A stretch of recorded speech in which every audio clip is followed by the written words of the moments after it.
The Haunted Man and the Ghost's Bargain, by Charles Dickens. Chapter 1. The Gift Bestowed. Everybody said so. Far be it from me to assert that what everybody says must be true. Everybody is often as likely to be wrong as right. In the general experience, everybody has been wrong so often, and it has taken in most instances such a weary while to find out how wrong, that the authority is proved to be fallible.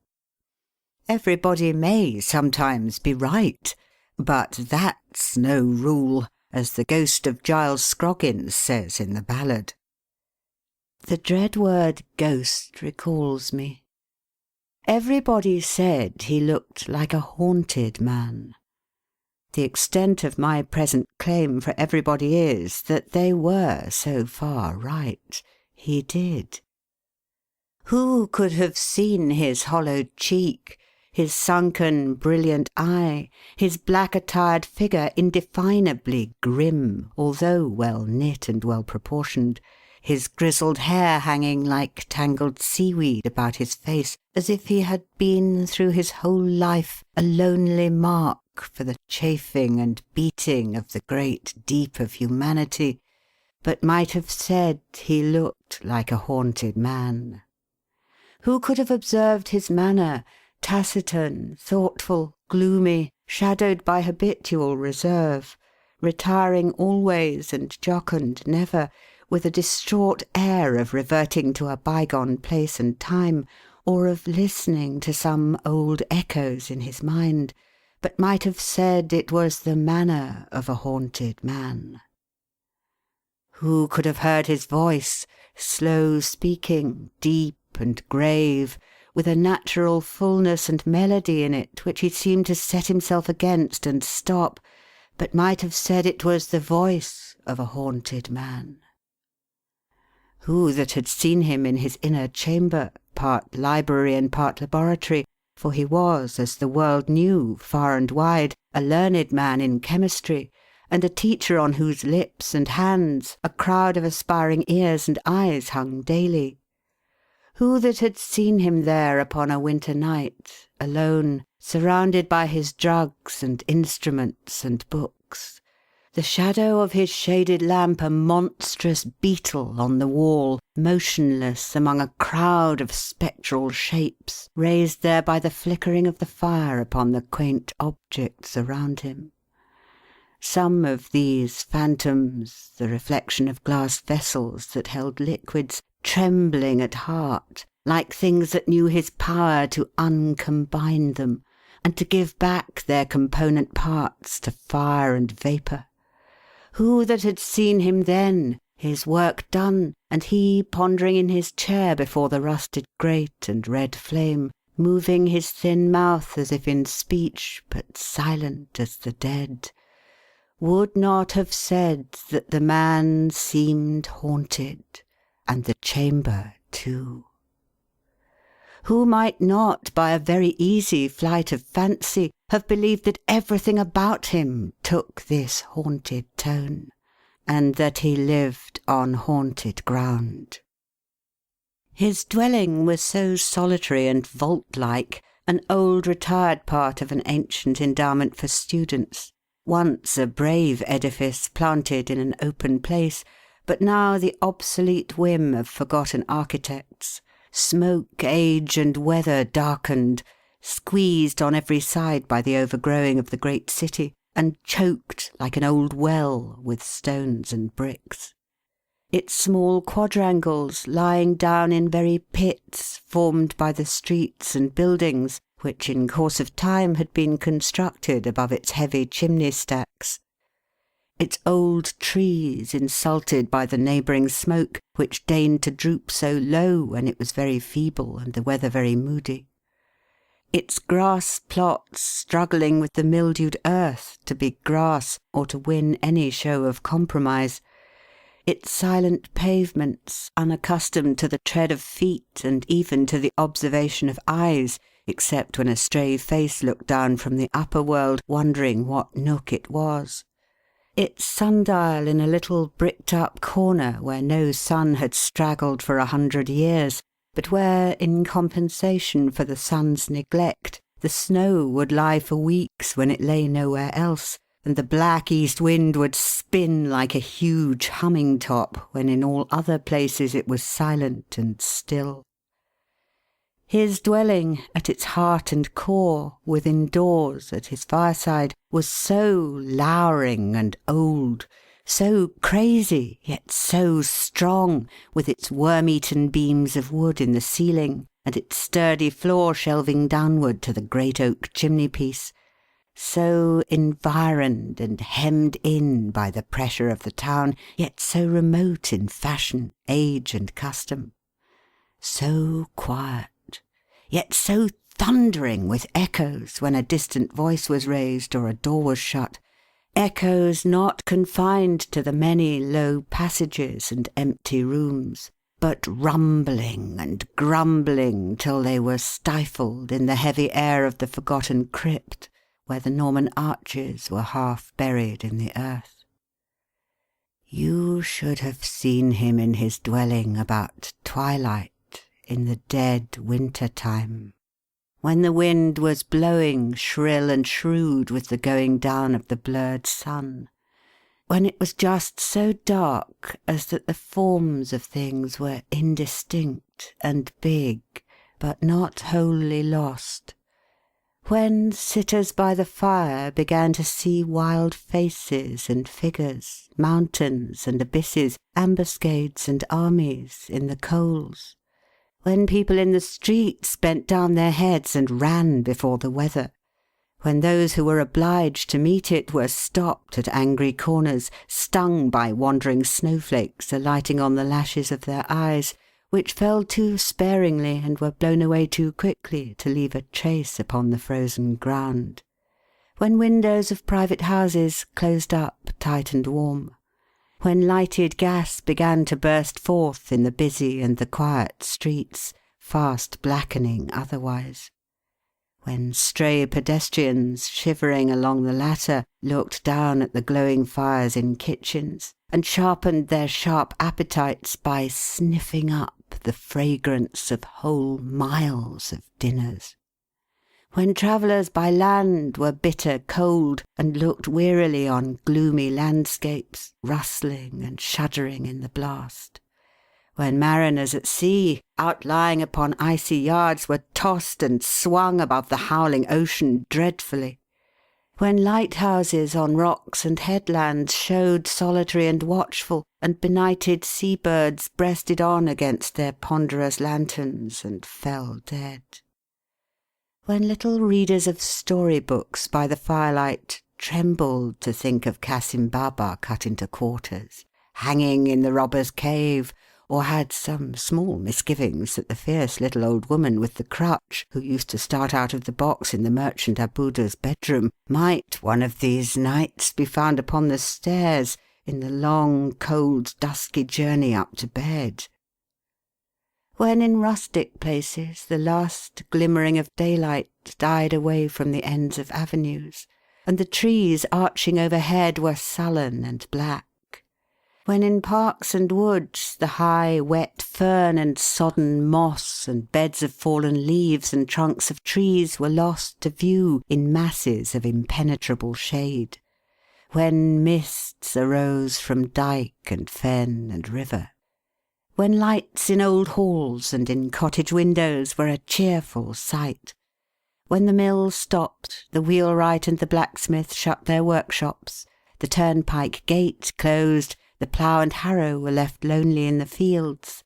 the labourer and team went home, and the striking of the church clock had a deeper sound than at noon, and the churchyard wicket would be swung no more that night, when twilight everywhere released the shadows, prisoned up all day, that now closed in and gathered like mustering swarms of ghosts, when they stood lowering in corners of rooms and frowned out from behind half-opened doors, when they had full possession of unoccupied apartments, when they danced upon the floors and walls and ceilings of inhabited chambers while the fire was low, and withdrew like ebbing waters when it sprung into a blaze. When they fantastically mocked the shapes of household objects, making the nurse an ogress, the rocking horse a monster, the wondering child, half scared and half amused, a stranger to itself, the very tongs upon the hearth a straddling giant with his arms akimbo, evidently smelling the blood of Englishmen and wanting to grind people's bones to make his bread. When these shadows brought into the minds of older people other thoughts and showed them different images, when they stole from their retreats in the likenesses of forms and faces from the past, from the grave, from the deep, deep gulf where the things that might have been and never were are always wandering. When he sat, as already mentioned, gazing at the fire, when as it rose and fell the shadows went and came, when he took no heed of them with his bodily eyes, but let them come or let them go, looked fixedly at the fire, you should have seen him then.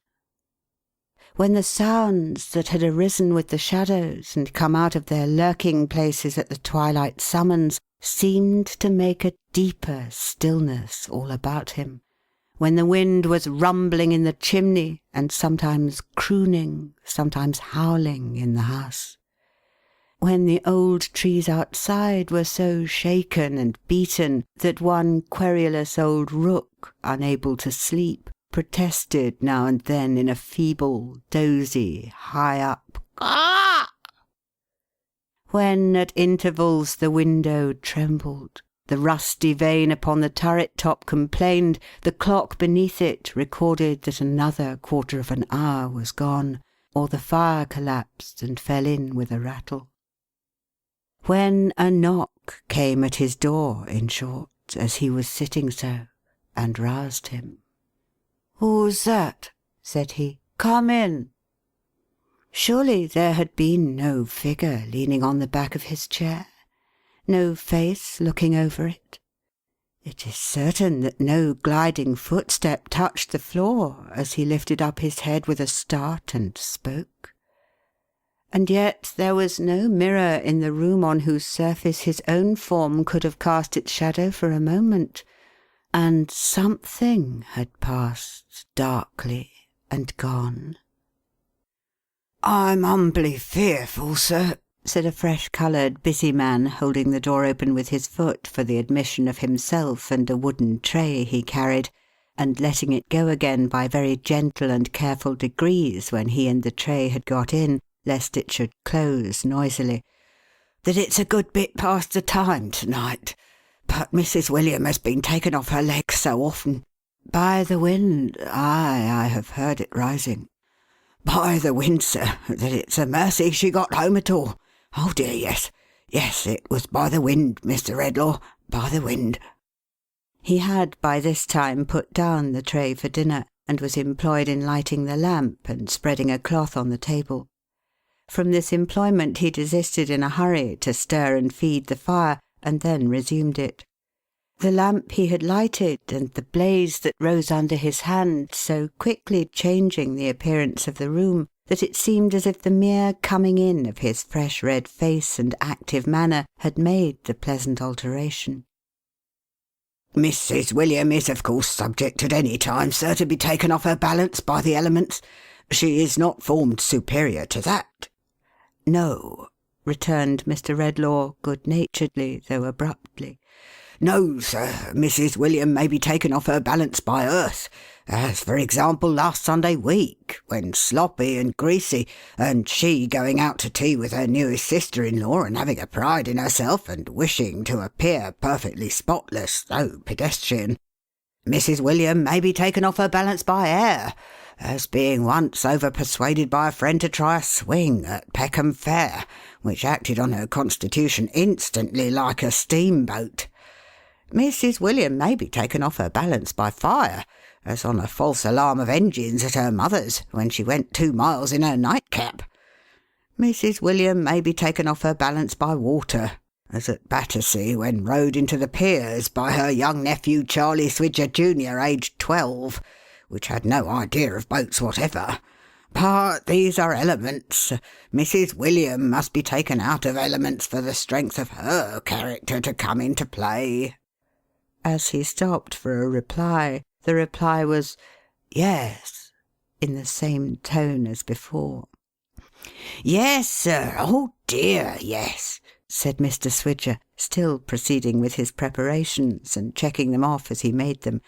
"That's where it is, sir. That's what I always say myself, sir. Such a many of us Swidgers. Pepper.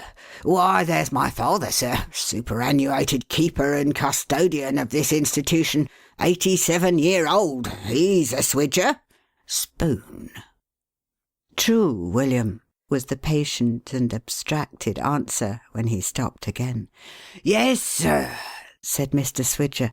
"That's what I always say, sir. You may call him the trunk of the tree, bread. Then you come to his successor, my unworthy self, salt. And Mrs. William, Swidgers both, knife and fork. Then you come to all my brothers and their families, Swidgers, man and woman, boy and girl. Why, what with cousins, uncles, aunts, and relationships of this, that, and t'other degree, and what not degree, and marriages, and lyings in, the Swidgers tumblers might take hold of hands and make a ring round England." Receiving no reply at all here from the thoughtful man whom he addressed, Mr. William approached him nearer, and made a feint of accidentally knocking the table with a decanter to rouse him. The moment he succeeded, he went on, as if in great alacrity of acquiescence. "Yes, sir, that's just what I say myself, sir. Mrs. William and me have often said so.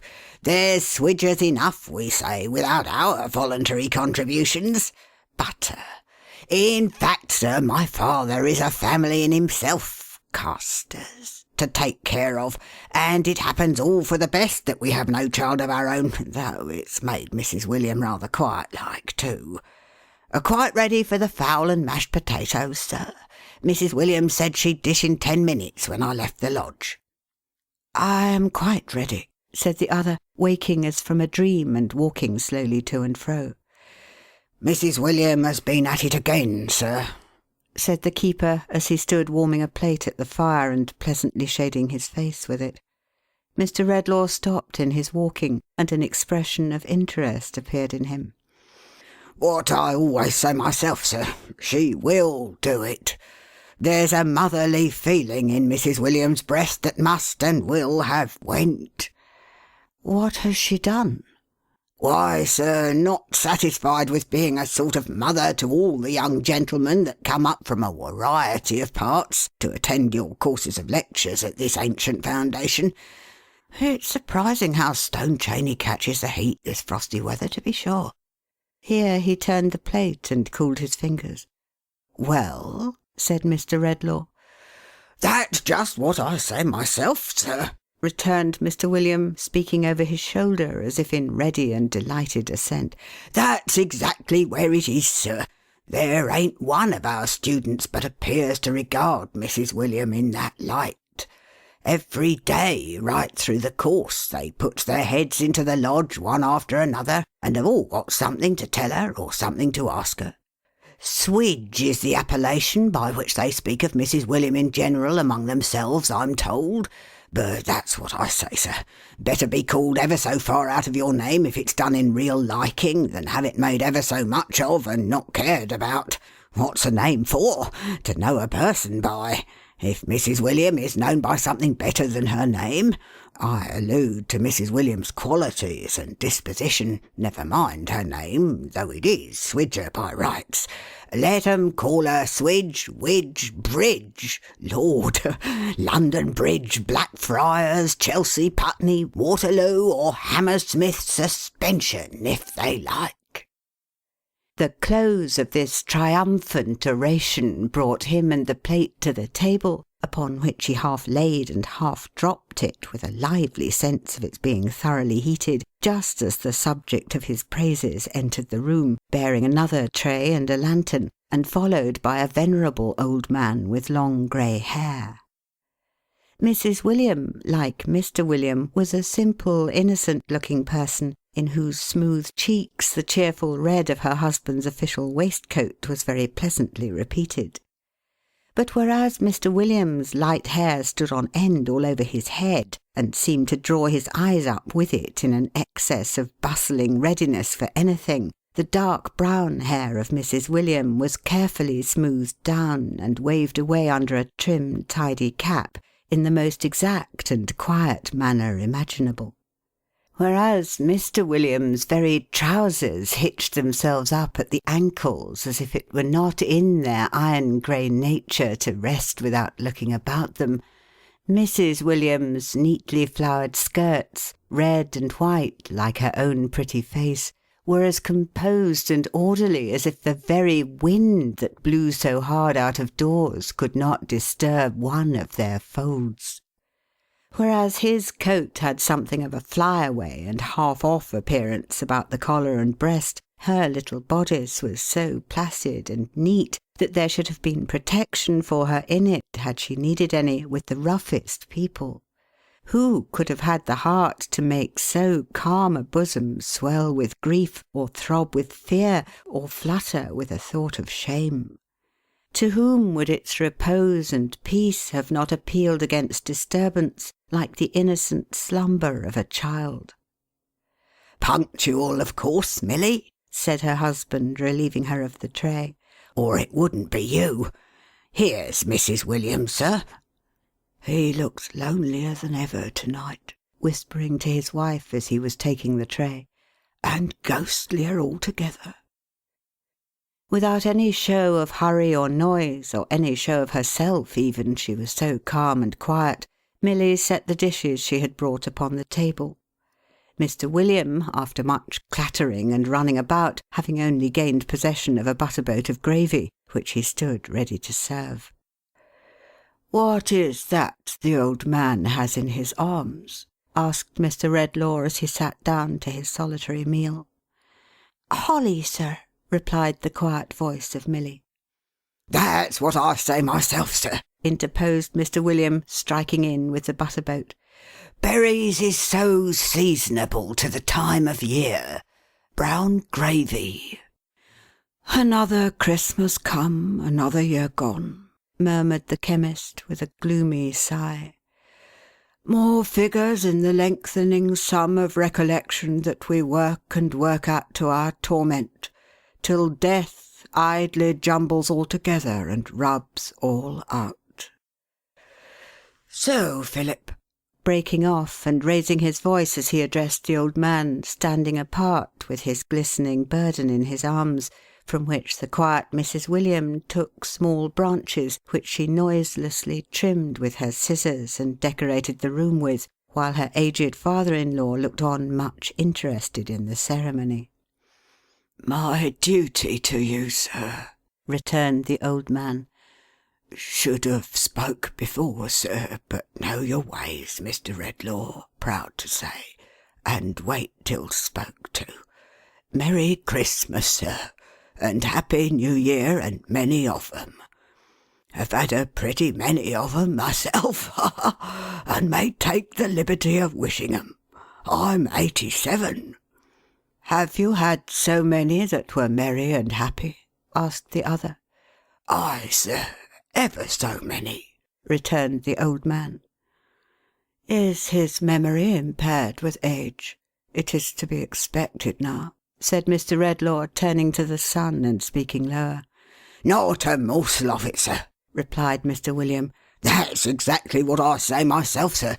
There never was such a memory as my father's. He's the most wonderful man in the world. He don't know what forgetting means. It's the very observation I'm always making to Mrs. William, sir, if you'll believe me." Mr. Swidger, in his polite desire to seem to acquiesce at all events, delivered this as if there were no iota of contradiction in it, and it were all said in unbounded and unqualified assent.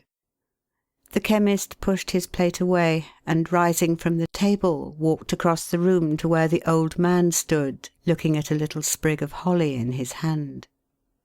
"It recalls the time when many of those years were old and new then," he said, observing him attentively and touching him on the shoulder. "Does it?" "Oh, many, many," said Philip, half awaking from his reverie. "I'm 87. "Merry and happy, was it?" asked the Chemist in a low voice. "Merry and happy, old man?" "Maybe as high as that, no higher," said the old man, holding out his hand a little way above the level of his knee, and looking retrospectively at his questioner. "When I first remember 'em. Cold sunshiny day it was, out a walking, when someone — it was my mother as sure as you stand there, though I don't know what her blessed face was like, for she took ill and died that Christmas time — told me they were food for birds. The pretty little fellow thought — that's me, you understand — that birds' eyes were so bright, perhaps, because the berries they lived on in the winter were so bright. I recollect that, and I'm 87. "Merry and happy," mused the other, bending his dark eyes upon the stooping figure with a smile of compassion. "Merry and happy, and remember well." "Aye, aye, aye," resumed the old man, catching the last words.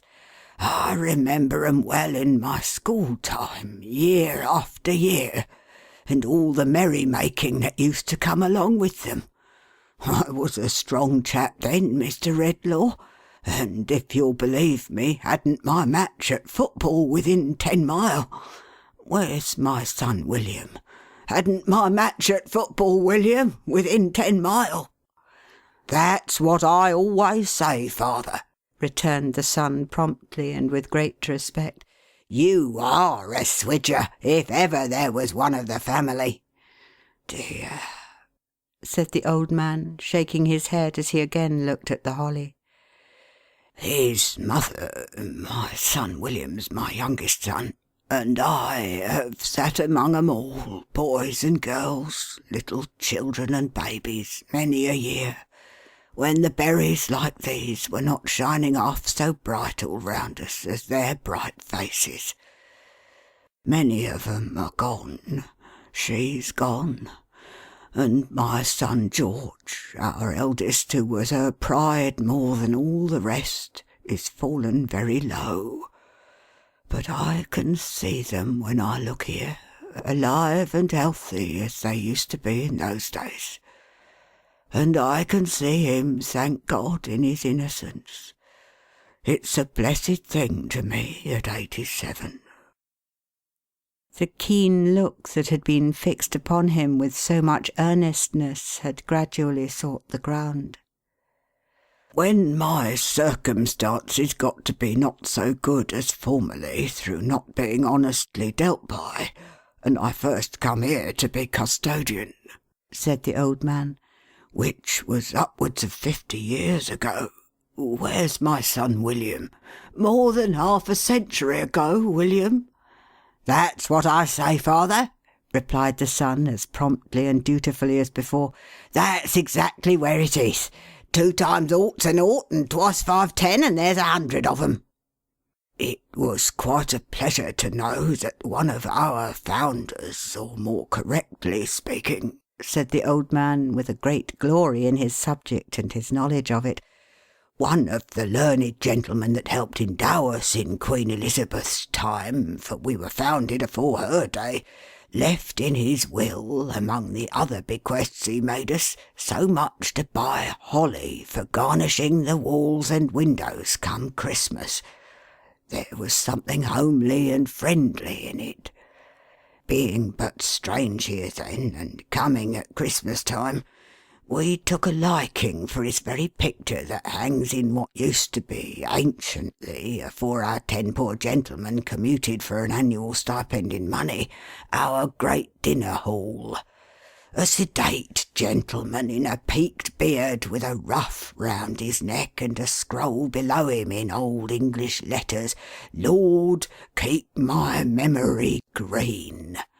You know all about him, Mr. Redlaw?" I know the portrait hangs there, Philip."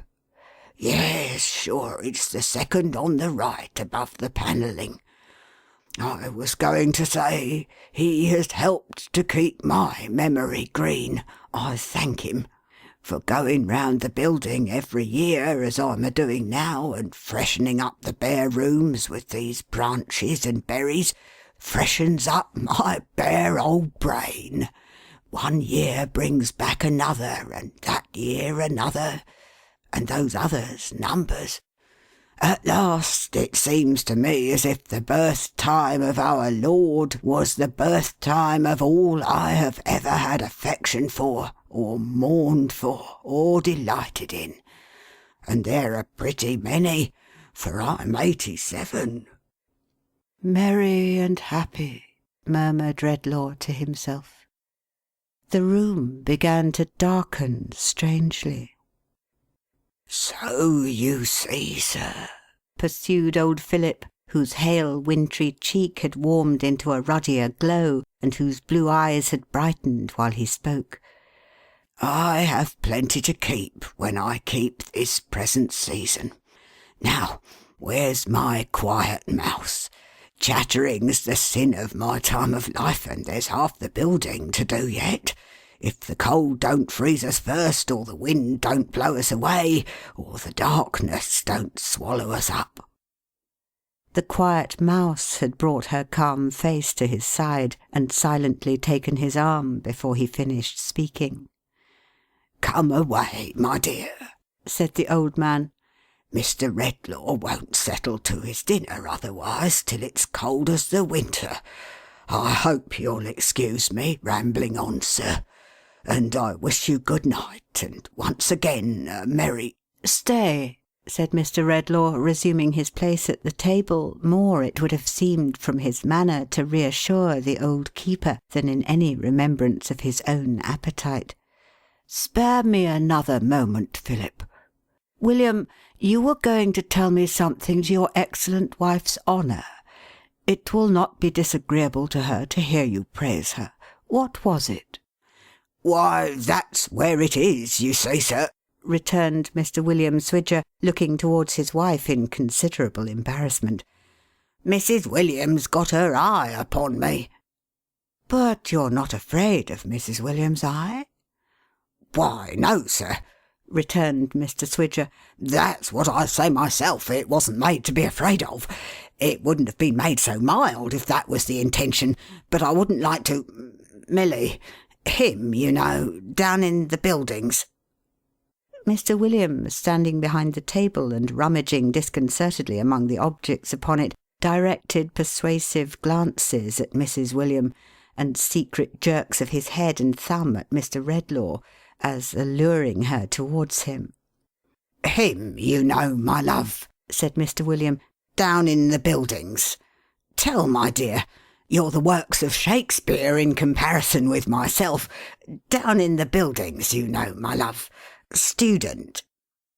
"Student?" repeated Mr. Redlaw, raising his head. "That's what I say, sir," cried Mr. William in the utmost animation of assent.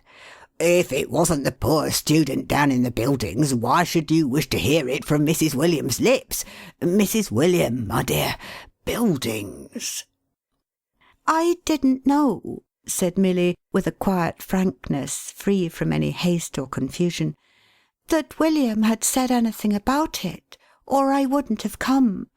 I asked him not to. It's a sick young gentleman, sir, and very poor, I am afraid, who is too ill to go home this holiday time, and lives, unknown to any one, in but a common kind of lodging for a gentleman, down in Jerusalem Buildings. That's all, sir." "Why have I never heard of him?" said the Chemist, rising hurriedly. "Why has he not made his situation known to me? Sick! Give me my hat and cloak. Poor— What house? What number?" "Oh, you mustn't go there, sir," said Milly, leaving her father-in-law and calmly confronting him with her collected little face and folded hands. Not go there?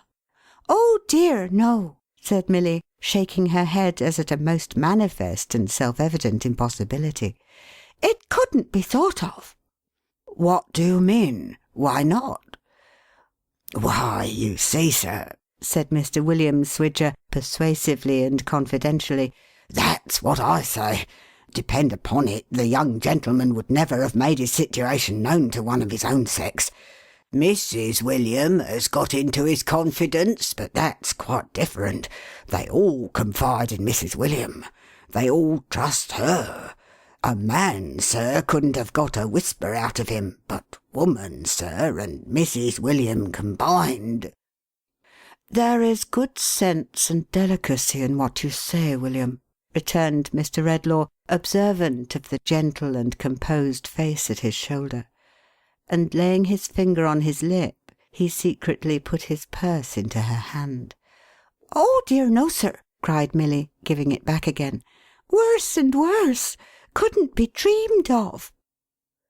Such a staid, matter-of-fact housewife she was, and so unruffled by the momentary haste of this rejection, that an instant afterwards she was tidily picking up a few leaves which had strayed from between her scissors and her apron when she had arranged the holly.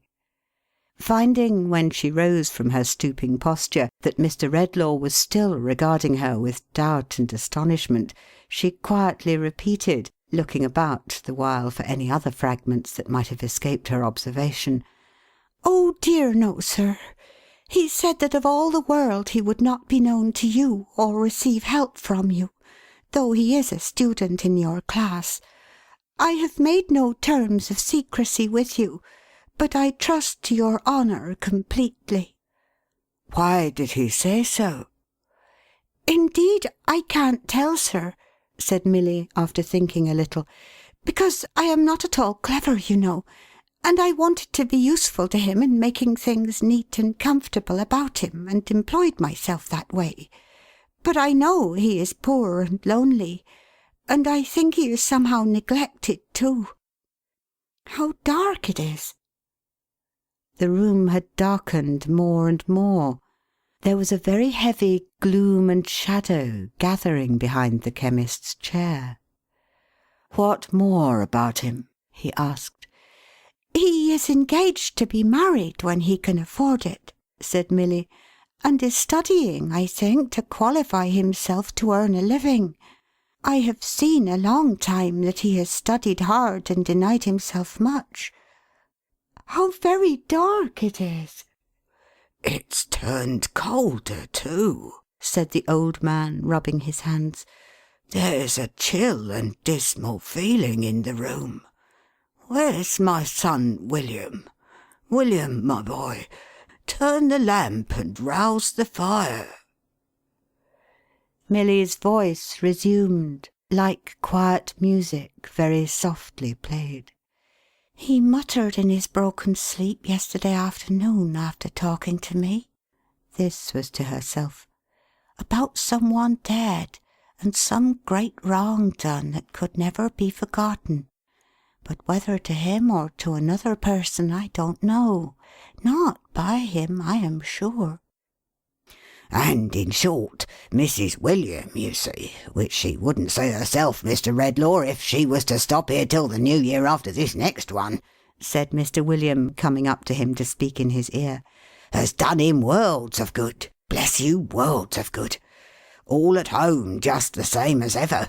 My father made us snug and comfortable. Not a crumb of litter to be found in the house if you were to offer £50 ready money for it. Mrs. William apparently never out of the way. Yet Mrs. William backwards and forwards, up and down, a mother to him." The room turned darker and colder, and the gloom and shadow gathering behind the chair was heavier. "Not content with this, sir, Mrs. William goes and finds, this very night, when she was coming home, why, it's not above a couple of hours ago, a creature more like a young wild beast than a young child, shivering upon a doorstep. What does Mrs. William do but brings it home to dry it and feed it, and keep it till our old bounty of food and flannel is given away on Christmas morning. If it ever felt a fire before, it's as much as ever it did, for it's sitting in the old lodge chimney staring at ours as if its ravenous eyes would never shut again. It's sitting there at least," said Mr. William, correcting himself on reflection, "unless it's bolted." Heaven keep her happy, said the Chemist aloud. And you too, Philip. And you, William. I must consider what to do in this. I may desire to see this student. I'll not detain you longer now. Good night." "I thank ye, sir, I thank ye," said the old man, "for Mouse, and for my son William, and for myself. Where's my son William? William, you take the lantern and go on first, through them long dark passages as you did last year and the year afore. I remember, though I'm 87. Lord, keep my memory green. It's a very good prayer, Mr. Redlaw, that of the learned gentleman in the peaked beard, with a ruff round his neck. Hangs up second on the right above the panelling, in what used to be, afore our 10 poor gentlemen commuted, our great dinner hall. Lord, keep my memory green. It's very good and pious, sir. Amen.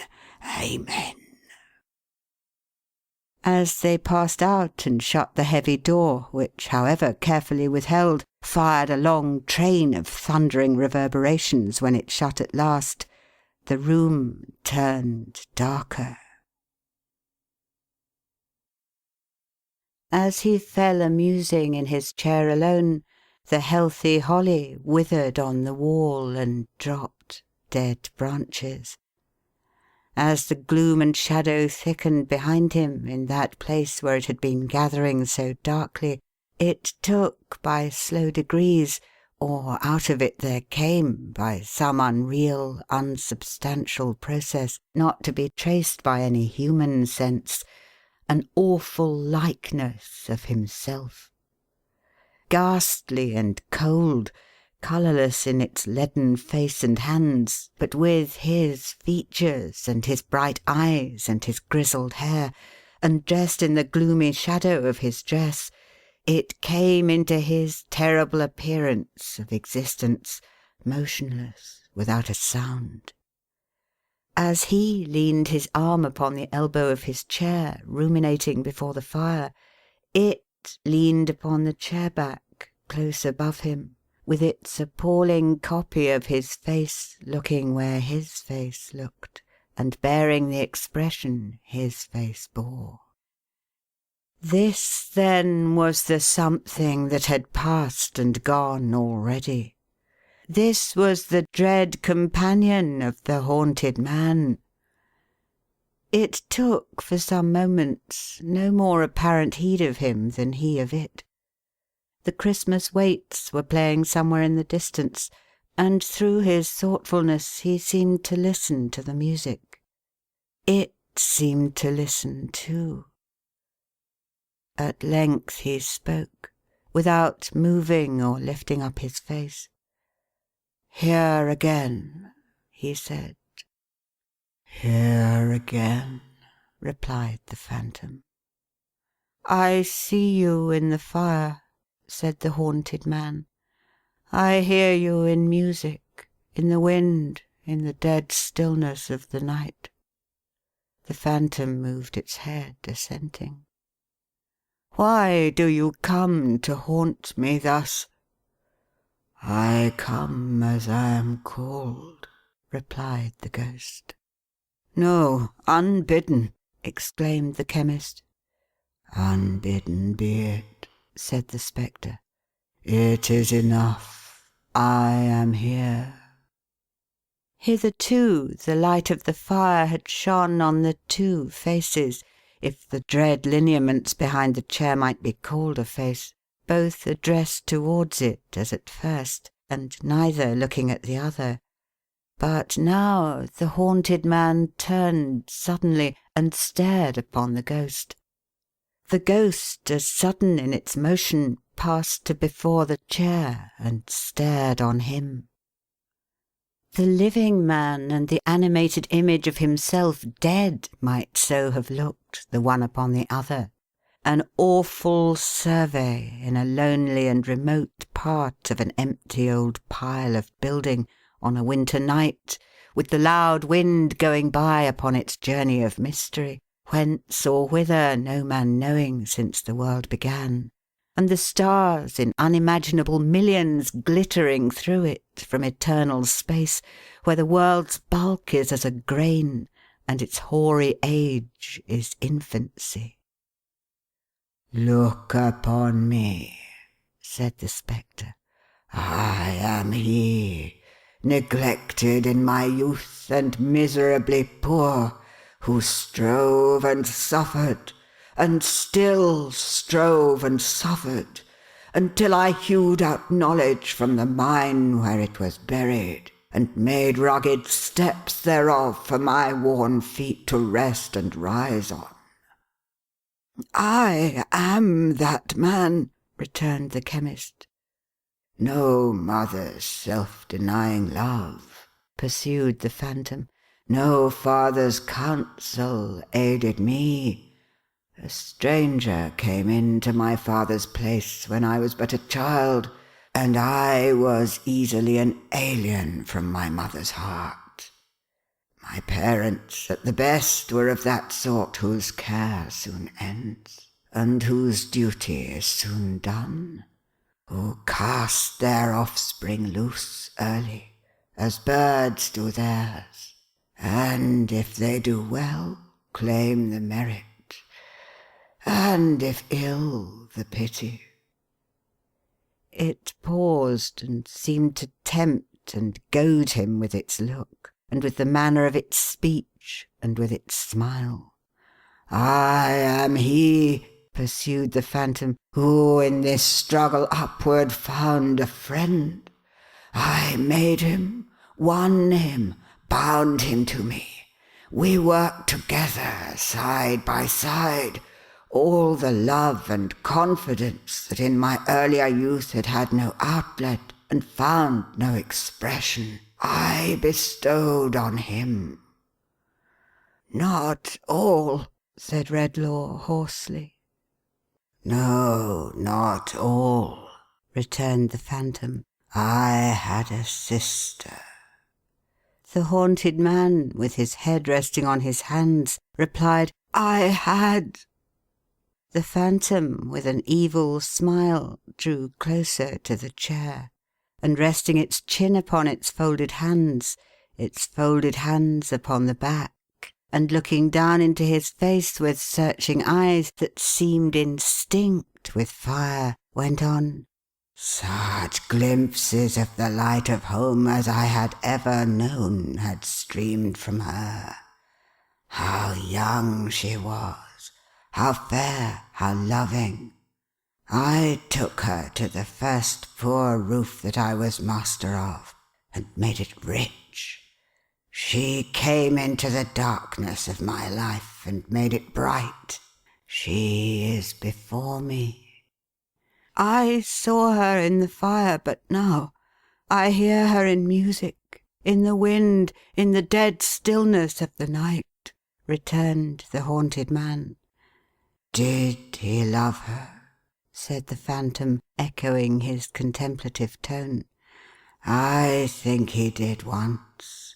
I am sure he did. Better had she loved him less secretly, less dearly, from the shallower depths of a more divided heart." "Let me forget it," said the Chemist, with an angry motion of his hand. "Let me blot it from my memory." The Spectre, without stirring, and with its unwinking, cruel eyes still fixed upon his face, went on, "A dream like hers stole upon my own life." "It did," said Redlaw. A love as like hers," pursued the Phantom, "as my inferior nature might cherish, arose in my own heart. I was too poor to bind its object to my fortune then by any thread of promise or entreaty. I loved her far too well to seek to do it. But more than ever I had striven in my life, I strove to climb. Only an inch gained brought me something nearer to the height. I toiled up. In the late pauses of my labour at that time, my sister, sweet companion, still sharing with me the expiring embers and the cooling hearth, when day was breaking, what pictures of the future did I see?" "I saw them in the fire but now," he murmured. "They come back to me in music, in the wind, in the dead stillness of the night, in the revolving years." "Pictures of my own domestic life in after time, with her who was the inspiration of my toil. Pictures of my sister made the wife of my dear friend on equal terms, for he had some inheritance, we none. Pictures of our sobered age and mellowed happiness, and of the golden links extending back so far that should bind us and our children in a radiant garland," said the Phantom. "Pictures," said the haunted man, "that were delusions. Why is it my doom to remember them too well?" "Delusions," echoed the Phantom in its changeless voice, and glaring on him with its changeless eyes.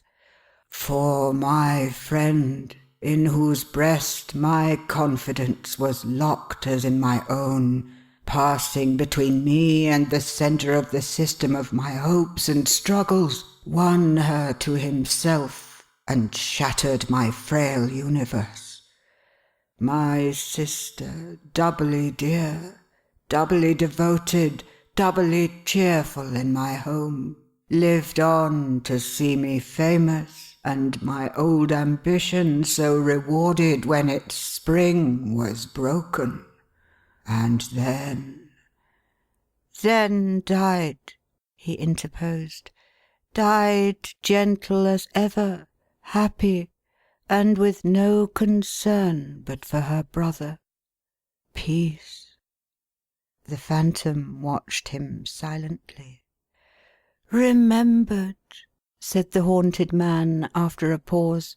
"Yes, so well remembered, that even now, when years have passed, and nothing is more idle or more visionary to me than the boyish love so long outlived, I think of it with sympathy, as if it were a younger brother's or a son's. Sometimes I even wonder when her heart first inclined to him, and how it had been affected towards me. Not lightly once, I think. But that is nothing. Early unhappiness, a wound from a hand I loved and trusted, and a loss that nothing can replace, outlive such fancies." "Thus," said the Phantom, "I bear within me a sorrow and a wrong. Thus I prey upon myself. Thus memory is my curse, and if I could forget my sorrow and my wrong, I would." "Mocker!" said the Chemist, leaping up and making with a wrathful hand at the throat of his other self. "Why have I always that taunt in my ears?" "Forbear!" exclaimed the Spectre in an awful voice. "Lay a hand on me and die." He stopped midway, as if its words had paralysed him, and stood looking on it. It had glided from him. It had its arm raised high in warning, and a smile passed over its unearthly features as it reared its dark figure in triumph. If I could forget my sorrow and wrong, I would, the ghost repeated.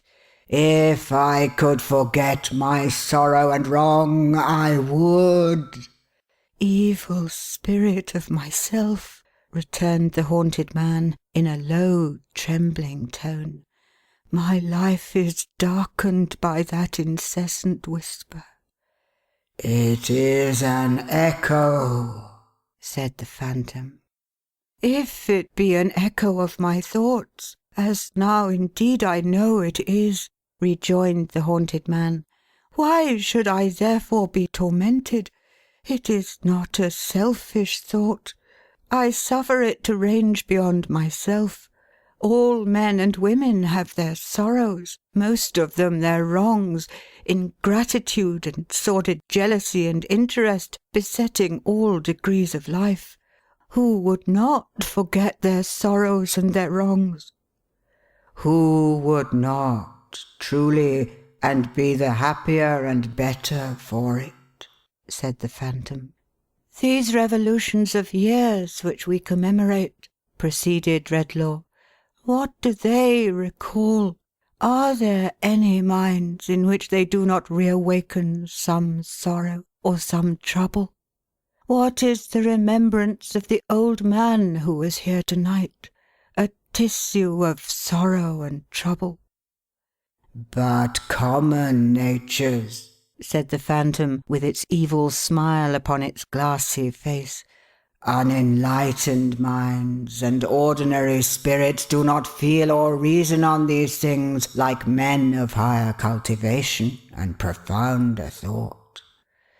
Tempter, answered Redlaw, whose hollow look and voice I dread more than words can express, and from whom some dim foreshadowing of greater fear is stealing over me while I speak, I hear again an echo of my own mind. Receive it as a proof that I am powerful, returned the ghost. Hear what I offer. Forget the sorrow, wrong, and trouble you have known. Forget them, he repeated. I have the power to cancel their remembrance, to leave but very faint, confused traces of them that will die out soon, returned the spectre. Say, it is done? Stay, cried the haunted man, arresting by a terrified gesture the uplifted hand. I tremble with distrust and doubt of you, and the dim fear you cast upon me deepens into a nameless horror I can hardly bear. I would not deprive myself of any kindly recollection, or any sympathy that is good for me or others. What shall I lose if I assent to this? What else will pass from my remembrance? No knowledge, no result of study, nothing but the intertwisted chain of feelings and associations, each in its turn dependent on and nourished by the banished recollections. Those will go. Are they so many? Said the haunted man, reflecting in alarm. They have been wont to show themselves in the fire, in music, in the wind, in the dead stillness of the night, in the revolving years, returned the phantom scornfully. In nothing else? The phantom held its peace. But having stood before him silent for a little while, it moved towards the fire, then stopped. Decide, it said, before the opportunity is lost. A moment. I call heaven to witness, said the agitated man, that I have never been a hater of my kind, never morose, indifferent, or hard to anything around me. If, living here alone, I have made too much of all that was and might have been, and too little of what is, the evil, I believe, has fallen on me, and not on others. But if there were poison in my body, should I not, possessed of antidotes and knowledge how to use them, use them?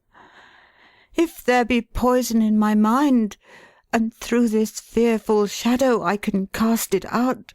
Shall I not cast it out?" "Say," said the Spectre, "is it done?" "A moment longer," he answered hurriedly. "I would forget it if I could. Have I thought that alone? Or has it been the thought of thousands upon thousands, generation after generation? All human memory is fraught with sorrow and trouble. My memory is as the memory of other men, but other men have not this choice. Yes, I close the bargain. Yes, I will forget my sorrow, wrong, and trouble." "Say," said the Spectre, "is it done?" "It is." "It is. And take this with you, man whom I here renounce. The gift that I have given, you shall give again, go where you will. Without recovering yourself the power that you have yielded up, you shall henceforth destroy its like in all whom you approach. Your wisdom has discovered that the memory of sorrow, wrong, and trouble is the lot of all mankind, and that mankind would be the happier in its other memories without it. Go, be its benefactor. Freed from such remembrance, from this hour, carry involuntarily the blessing of such freedom with you. Its diffusion is inseparable and inalienable from you. Go, be happy in the good you have won, and in the good you do." The Phantom, which had held its bloodless hand above him while it spoke, as if in some unholy invocation or some ban, and which had gradually advanced its eyes so close to his that he could see how they did not participate in the terrible smile upon its face, but were a fixed, unalterable, steady horror, melted before him and was gone. As he stood rooted to the spot, possessed by fear and wonder, and imagining he heard repeated in melancholy echoes, dying away fainter and fainter, the words, "Destroy its like in all whom you approach," a shrill cry reached his ears. It came not from the passage beyond the door, but from another part of the old building, and sounded like the cry of someone in the dark who had lost the way. He looked confusedly upon his hands and limbs, as if to be assured of his identity, and then shouted in reply, loudly and wildly, for there was a strangeness and terror upon him, as if he too were lost. The cry responding, and being nearer, he caught up the lamp and raised a heavy curtain in the wall, by which he was accustomed to pass into and out of the theatre where he lectured, which adjoined his room. Associated with youth and animation, and a high amphitheatre of faces which his entrance charmed to interest in a moment, it was a ghostly place when all this life was faded out of it, and stared upon him like an emblem of death. "Hello!" he cried. "Hello! This way! Come to the light!" When, as he held the curtain with one hand, and with the other raised the lamp and tried to pierce the gloom that filled the place, something rushed past him into the room like a wildcat, and crouched down in a corner. "What is it?" he said hastily. He might have asked what is it, even had he seen it well, as presently he did when he stood looking at it gathered up in its corner. A bundle of tatters, held together by a hand, in size and form almost an infant's, but in its greedy, desperate little clutch a bad old man's. A face rounded and smoothed by some half-dozen years, but pinched and twisted by the experiences of a life. Bright eyes, but not youthful. naked feet, beautiful in their childish delicacy, ugly in the blood and dirt that cracked upon them. A baby savage, a young monster, a child who had never been a child, a creature who might live to take the outward form of man, but who, within, would live and perish a mere beast. Used already to be worried and hunted like a beast, the boy crouched down as he was looked at, and looked back again, and interposed his arm to ward off the expected blow. "I'll bite," he said, "if you hit me." The time had been, and not many minutes since, when such a sight as this would have wrung the chemist's heart. He looked upon it now coldly, but with a heavy effort to remember something, he did not know what, he asked the boy what he did there, and whence he came. "Where's the woman?" he replied. "I want to find the woman." "Who?" "The woman. Her that brought me here and set me by the large fire. She was so long gone that I went to look for her, and lost myself. I don't want you. I want the woman." He made a spring so suddenly to get away, that the dull sound of his naked feet upon the floor was near the curtain when Redlaw caught him by his rags. "Come, you let me go," muttered the boy, struggling and clenching his teeth. "I've done nothing to you. Let me go, will you, to the woman?" "That is not the way. There is a nearer one," said Redlaw, detaining him in the same blank effort to remember some association that ought of right to bear upon this monstrous object. "What is your name?" "Got none." "Where do you live?" "Live? What's that?" The boy shook his hair from his eyes to look at him for a moment, and then, twisting round his legs and wrestling with him, broke again into his repetition of, "You let me go, will you? I want to find the woman." The chemist led him to the door. "This way," he said, looking at him still confusedly, but with repugnance and avoidance growing out of his coldness. "I'll take you to her." The sharp eyes in the child's head, wandering round the room, lighted on the table where the remnants of the dinner were. "Give me some of that," he said covetously. "Has she not fed you?" "I shall be hungry again to-morrow, shan't I? Ain't I hungry every day?"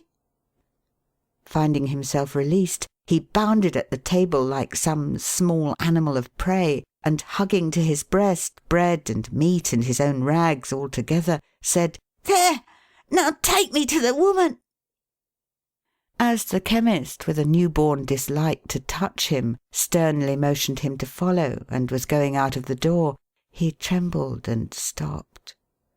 "The gift that I have given, you shall give again, go where you will." The Phantom's words were blowing in the wind, and the wind blew chill upon him.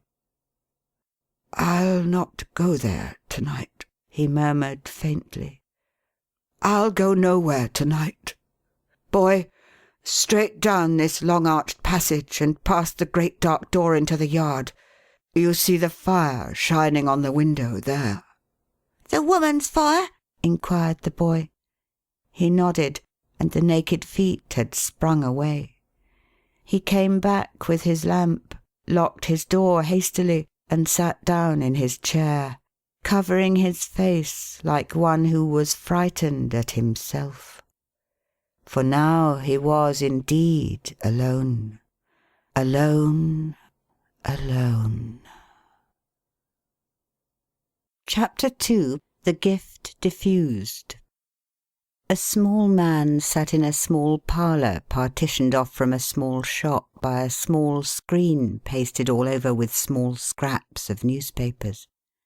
In company with the small man was almost any amount of small children you may please to name, at least it seemed so.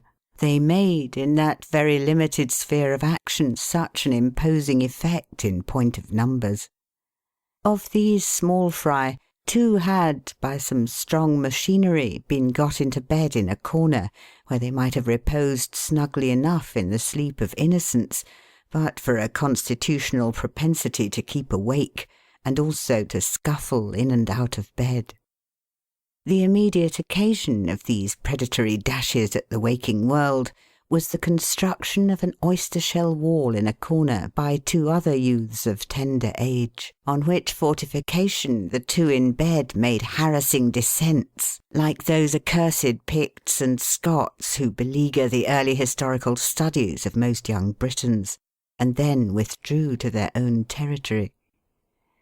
In addition to the stir attendant on these inroads, and the retorts of the invaded, who pursued hotly and made lunges at the bedclothes under which the marauders took refuge, another little boy in another little bed contributed his mite of confusion to the family stock by casting his boots upon the waters. In other words, by launching these and several small objects, inoffensive in themselves, though of a hard substance considered as missiles, at the disturbers of his repose, who were not slow to return these compliments.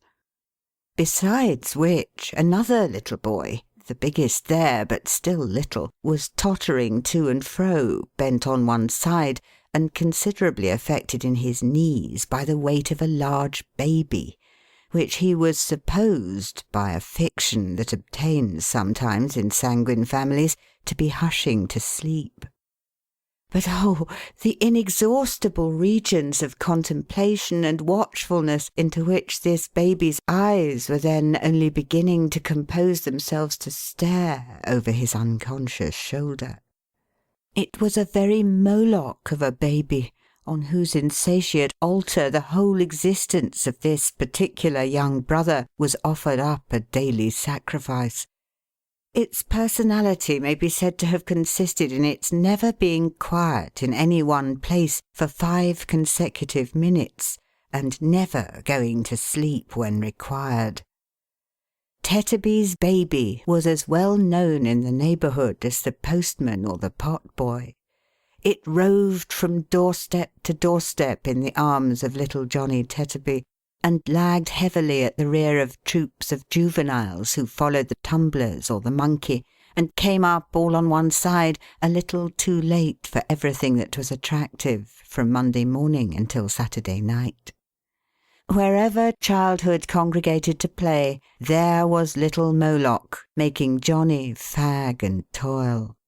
Wherever Johnny desired to stay, little Moloch became fractious and would not remain. Whenever Johnny wanted to go out, Moloch was asleep and must be watched. Whenever Johnny wanted to stay at home, Moloch was awake and must be taken out. Yet Johnny was verily persuaded that it was a faultless baby, without its peer in the realm of England, and was quite content to catch meek glimpses of things in general from behind its skirts or over its limp flapping bonnet, and to go staggering about with it like a very little porter with a very large parcel, which was not directed to anybody and could never be delivered anywhere.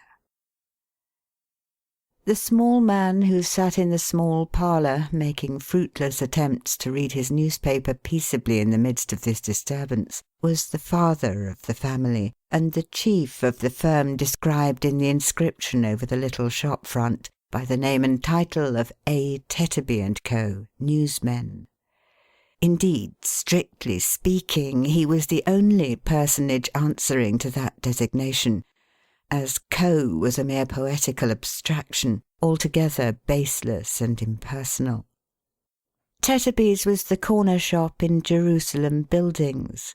There was a good show of literature in the window, chiefly consisting of picture newspapers out of date, and serial pirates and footpads.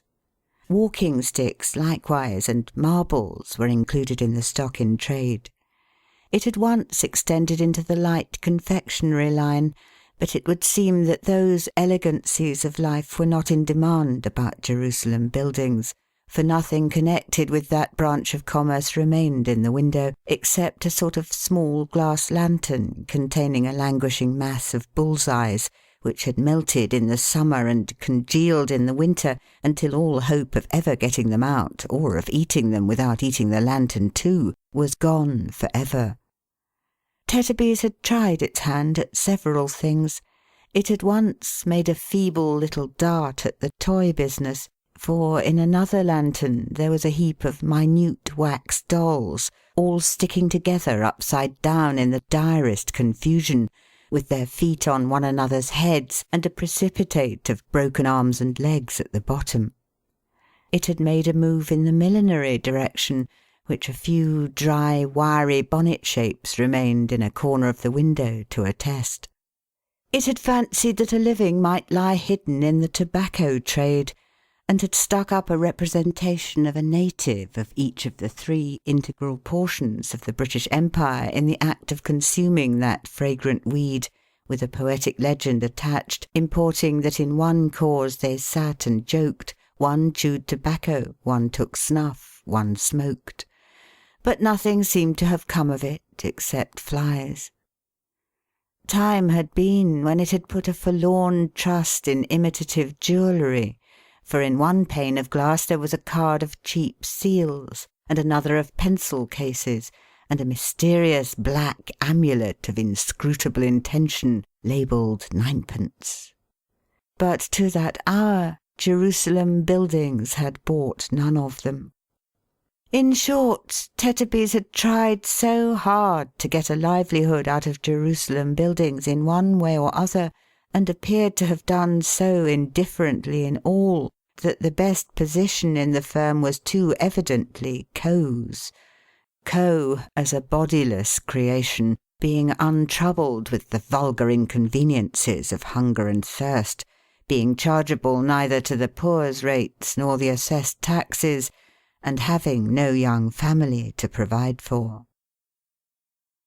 Tetterby himself, however, in his little parlour, as already mentioned, having the presence of a young family impressed upon his mind in a manner too clamorous to be disregarded, or to comport with the quiet perusal of a newspaper, laid down his paper, wheeled in his distraction a few times round the parlour like an undecided carrier pigeon, made an ineffectual rush at 1 or 2 flying little figures in bedgowns that skimmed past him, and then, bearing suddenly down upon the only unoffending member of the family, boxed the ears of little Moloch's nurse. "You bad boy," said Mr. Tetterby, "haven't you any feeling for your poor father after the fatigues and anxieties of a hard winter's day, since 5 o'clock in the morning, but must you wither his rest and corrode his latest intelligence with your vicious tricks? Isn't it enough, sir, that your brother Dolphus is toiling and moiling in the fog and cold, and you rolling in the lap of luxury with a baby and everything you could wish for?" said Mr. Tetterby, heaping this up as a great climax of blessings. "But must you make a wilderness of home and maniacs of your parents? Must you, Johnny, eh?" At each interrogation Mr. Tetterby made a feint of boxing his ears again, but thought better of it and held his hand. "Oh, father," whimpered Johnny, "when I wasn't doing anything, I'm sure, but taking such care of Sally and getting her to sleep. Oh, father!" "I wish my little woman would come home," said Mr. Tetterby, relenting and repenting. "I only wish my little woman would come home. I ain't fit to deal with 'em. They make my head go round and get the better of me. Oh, Johnny, isn't it enough that your dear mother has provided you with that sweet sister?" indicating Moloch. "Isn't it enough that you were 7 boys before, with that array of gal, and that your dear mother went through what she did go through on purpose that you might all of you have a little sister, but must you so behave yourself as to make my head swim?" Softening more and more as his own tender feelings and those of his injured son were worked on, Mr. Tetterby concluded by embracing him, and immediately breaking away to catch one of the real delinquents. A reasonably good start occurring, he succeeded, after a short but smart run and some rather severe cross-country work under and over the bedsteads and in and out among the intricacies of the chairs, in capturing his infant, whom he condignly punished and bore to bed. This example had a powerful and apparently mesmeric influence on him of the boots, who instantly fell into a deep sleep, though he had been but a moment before broad awake and in the highest possible feather. Nor was it lost upon the two young architects, who retired to bed in an adjoining closet with great privacy and speed. The comrade of the intercepted one also shrinking into his nest with similar discretion, Mr. Tetterby, when he paused for breath, found himself unexpectedly in a scene of peace. "My little woman herself," said Mr. Tetterby, wiping his flushed face, "could hardly have done it better. I only wish my little woman had had it to do. I do indeed." Mr. Tetterby sought upon his screen for a passage appropriate to be impressed upon his children's minds on the occasion, and read the following. "It is an undoubted fact that all remarkable men have had remarkable mothers, and have respected them in after life as their best friends. Think of your own remarkable mother, my boys," said Mr. Tetterby, "and know her value while she is still among you." He sat down in his chair by the fire and composed himself cross-legged over his newspaper. "Let anybody, I don't care who it is, get out of bed again," said Tetterby, as a general proclamation, delivered in a very soft-hearted manner, "and astonishment will be the portion of that respected contemporary," which expression Mr. Tetterby selected from his screen. "Johnny, my child, take care of your only sister Sally, for she's the brightest gem that ever sparkled on your early brow." Johnny sat down on a little stool and devotedly crushed himself beneath the weight of Moloch. "Ah, what a gift that baby is to you, Johnny," said his father, "and how thankful you ought to be. It is not generally known, Johnny," he was now referring to the screen again, "but it is a fact ascertained by accurate calculations that the following immense percentage of babies never attain to 2 years old. That is to say—" "Oh, don't, father, please," cried Johnny. "I can't bear it when I think of Sally."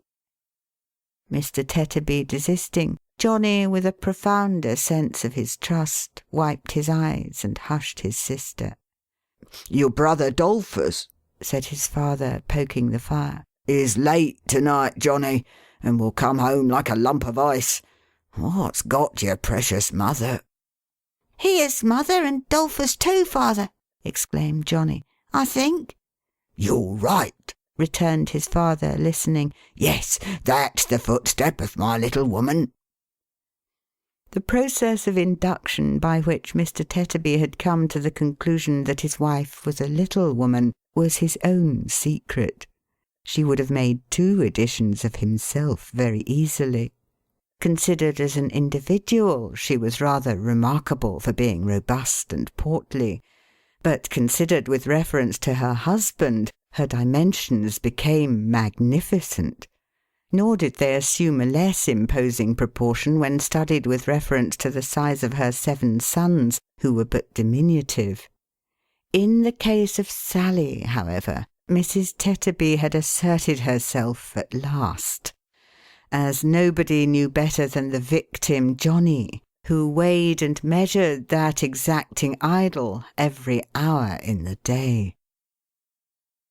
Mrs. Tetterby, who had been marketing and carried a basket, threw back her bonnet and shawl, and sitting down, fatigued, commanded Johnny to bring his sweet charge to her straightway for a kiss. Johnny having complied and gone back to his stool and again crushed himself, Master Adolphus Tetterby, who had by this time unwound his torso out of a prismatic comforter, apparently interminable, requested the same favour. Johnny having again complied, and again gone back to his stool, and again crushed himself, Mr. Tetterby, struck by a sudden thought, preferred the same claim on his own parental part. The satisfaction of this third desire completely exhausted the sacrifice, who had hardly breath enough left to get back to his stool, crush himself again, and pant at his relations. "Whatever you do, Johnny," said Mrs. Tetterby, shaking her head, "take care of her, or never look your mother in the face again." "Nor your brother," said Adolphus. "Nor your father, Johnny," added Mr. Tetterby.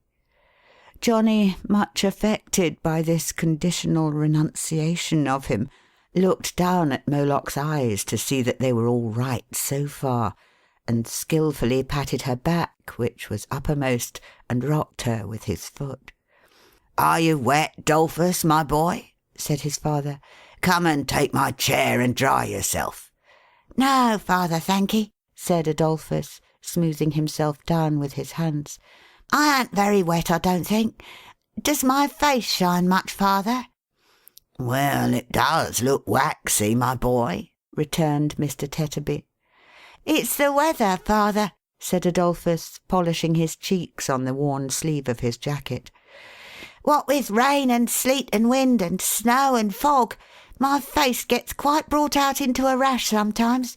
And shines it does, oh, don't it, though?"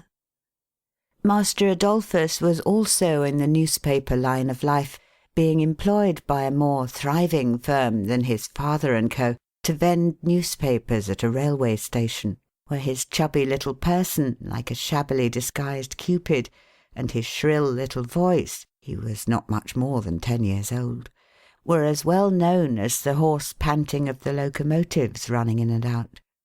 His juvenility might have been at some loss for a harmless outlet in this early application to traffic, but for a fortunate discovery he made of a means of entertaining himself, and of dividing the long day into stages of interest without neglecting business. This ingenious invention, remarkable, like many great discoveries, for its simplicity, consisted in varying the first vowel in the word paper, and substituting in its stead, at different periods of the day, all the other vowels in grammatical succession. Thus, before daylight in the winter time, he went to and fro in his little oilskin cap and cape, and his big comforter, piercing the heavy air with his cry of "Morning paper!" which, about an hour before noon, changed to "Morning pepper!"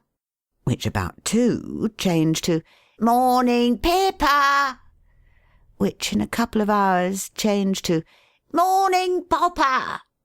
and so declined with the sun into "Evening pupper!" to the great relief and comfort of this young gentleman's spirits.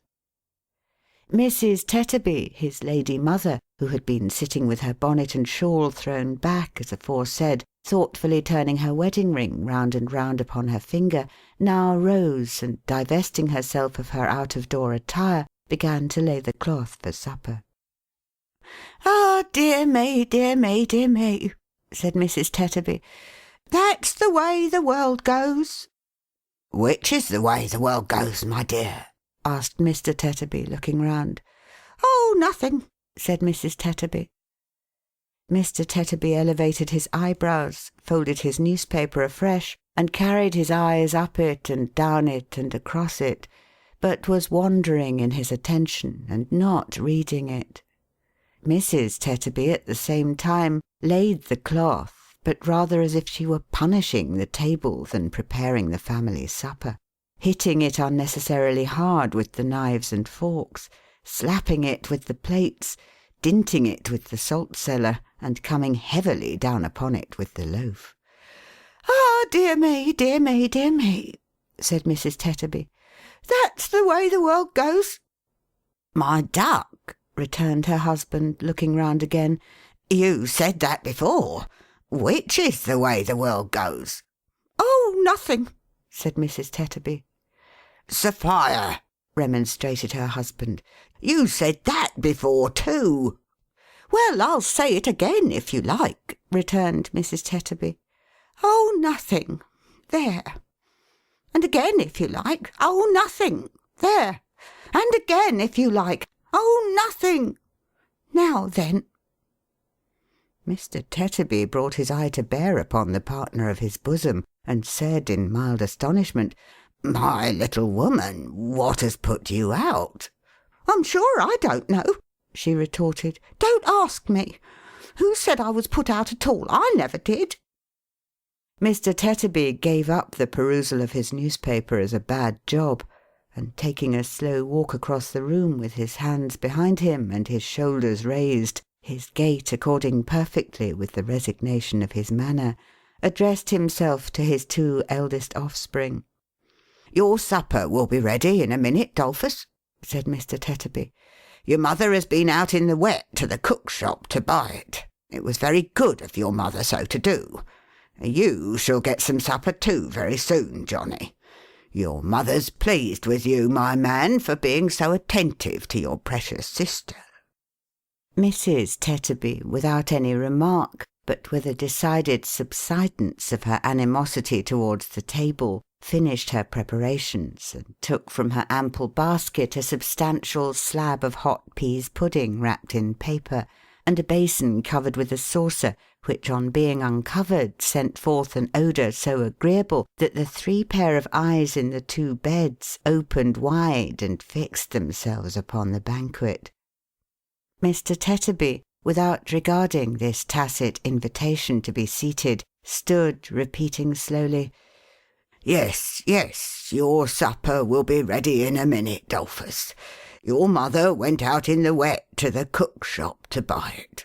It was very good of your mother so to do," until Mrs. Tetterby, who had been exhibiting sundry tokens of contrition behind him, caught him round the neck and wept.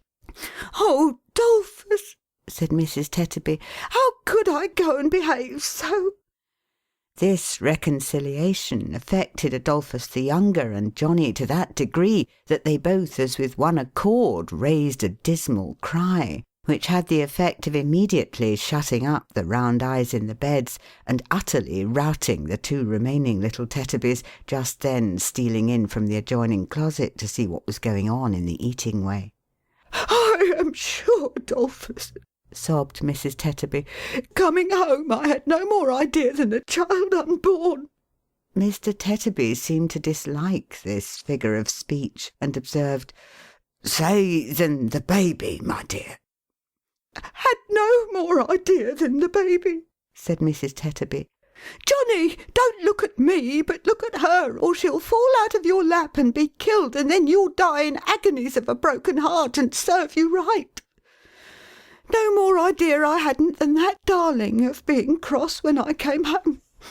But somehow, 'Dolphus—" Mrs. Tetterby paused, and again turned her wedding ring round and round upon her finger. "I see," said Mr. Tetterby. "I understand. My little woman was put out. Hard times and hard weather and hard work make it trying now and then. I see, bless your soul. No wonder. Dolph, my man," continued Mr. Tetterby, exploring the basin with a fork, "here's your mother been and bought at the cook shop, besides pease pudding, a whole knuckle of a lovely roast leg of pork, with lots of crackling left upon it, and with seasoning, gravy, and mustard quite unlimited. Hand in your plate, my boy, and begin while it's simmering." Master Adolphus, needing no second summons, received his portion with eyes rendered moist by appetite, and withdrawing to his particular stool, fell upon his supper tooth and nail. Johnny was not forgotten, but received his rations on bread, lest he should, in a flush of gravy, trickle any on the baby. He was required, for similar reasons, to keep his pudding, when not on active service, in his pocket.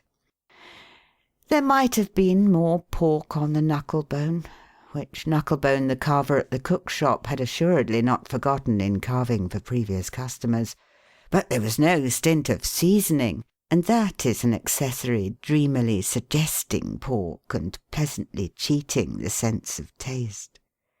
The pease pudding, too, the gravy and mustard, like the Eastern rose in respect of the nightingale, if they were not absolutely pork, had lived near it. So upon the whole there was the flavour of a middle-sized pig. It was irresistible to the Tetterbys in bed, who, though professing to slumber peacefully, crawled out when unseen by their parents, and silently appealed to their brothers for any gastronomic token of fraternal affection. They not hard of heart, presenting scraps in return, it resulted that a party of light skirmishers in nightgowns were careering about the parlour all through supper, which harassed Mr. Tetterby exceedingly, and once or twice imposed upon him the necessity of a charge, before which these guerilla troops retired in all directions and in great confusion. Mrs. Tetterby did not enjoy her supper. There seemed to be something on Mrs. Tetterby's mind. At one time she laughed without reason, and at another time she cried without reason, and at last she laughed and cried together in a manner so very unreasonable that her husband was confounded. "My little woman," said Mr. Tetterby, "if the world goes that way, it appears to go the wrong way, and to choke you." "Give me a drop of water," said Mrs. Tetterby, struggling with herself. "And don't speak to me for the present, or take any notice of me. Don't do it." Mr. Tetterby, having administered the water, turned suddenly on the unlucky Johnny, who was full of sympathy, and demanded why he was wallowing there in gluttony and idleness instead of coming forward with the baby, that the sight of her might revive his mother. Johnny immediately approached, borne down by its weight, but Mrs. Tetterby holding out her hand to signify that she was not in a condition to bear that trying appeal to her feelings, he was interdicted from advancing another inch on pain of perpetual hatred from all his dearest connections, and accordingly retired to his stool again, and crushed himself as before. After a pause, Mrs. Tetterby said she was better now, and began to laugh.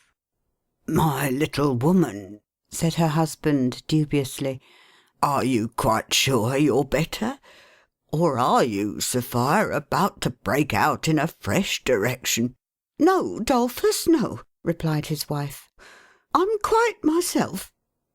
With that, settling her hair and pressing the palms of her hands upon her eyes, she laughed again. "What a wicked fool I was to think so for a moment," said Mrs. Tetterby. "Come nearer, Dolphus, and let me ease my mind and tell you what I mean. Let me tell you all about it." Mr. Tetterby bringing his chair closer, Mrs. Tetterby laughed again, gave him a hug, and wiped her eyes. "You know, Dolphus, my dear," said Mrs. Tetterby, "that when I was single I might have given myself away in several directions. At one time 4 after me at once. 2 of them were sons of Mars." "We're all sons of Mars, my dear," said Mr. Tetterby, "jointly with Pars." "I don't mean that," replied his wife. "I mean soldiers, sergeants." "Oh," said Mr. Tetterby. "Well, Dolphus, I'm sure I never think of such things now, to regret them. And I'm sure I've got as good a husband, and would do as much to prove that I was fond of him as any little woman in the world," said Mr. Tetterby. "Very good. Very good." If Mr. Tetterby had been 10 feet high, he could not have expressed a gentler consideration for Mrs. Tetterby's fairy-like stature. And if Mrs. Tetterby had been 2 feet high, she could not have felt it more appropriately her due. "But you see, Dolphus," said Mrs. Tetterby, "this being Christmas time, when all people who can make holiday, and when all people who have got money like to spend some, I did somehow get a little out of sorts when I was in the streets just now. There were so many things to be sold. Such delicious things to eat, such fine things to look at, such delightful things to have. And there was so much calculating and calculating necessary before I durst lay out a sixpence for the commonest thing. And the basket was so large and wanted so much in it, and my stock of money was so small and would go such a little way. You hate me, don't you, Dolphus?" "Not quite," said Mr. Tetterby, "as yet." "Well, I'll tell you the whole truth," pursued his wife penitently, "and then perhaps you will. I felt all this so much when I was trudging about in the cold, and when I saw a lot of other calculating faces and large baskets trudging about too, that I began to think whether I mightn't have done better and been happier if I hadn't." The wedding ring went round again, and Mrs. Tetterby shook her downcast head as she turned it. "I see," said her husband quietly. "If you hadn't married at all, or if you had married somebody else." "Yes," sobbed Mrs. Tetterby. "That's really what I thought. Do you hate me now, Dolphus?" "Why, no," said Mr. Tetterby. "I don't find that I do, as yet." Mrs. Tetterby gave him a thankful kiss, and went on.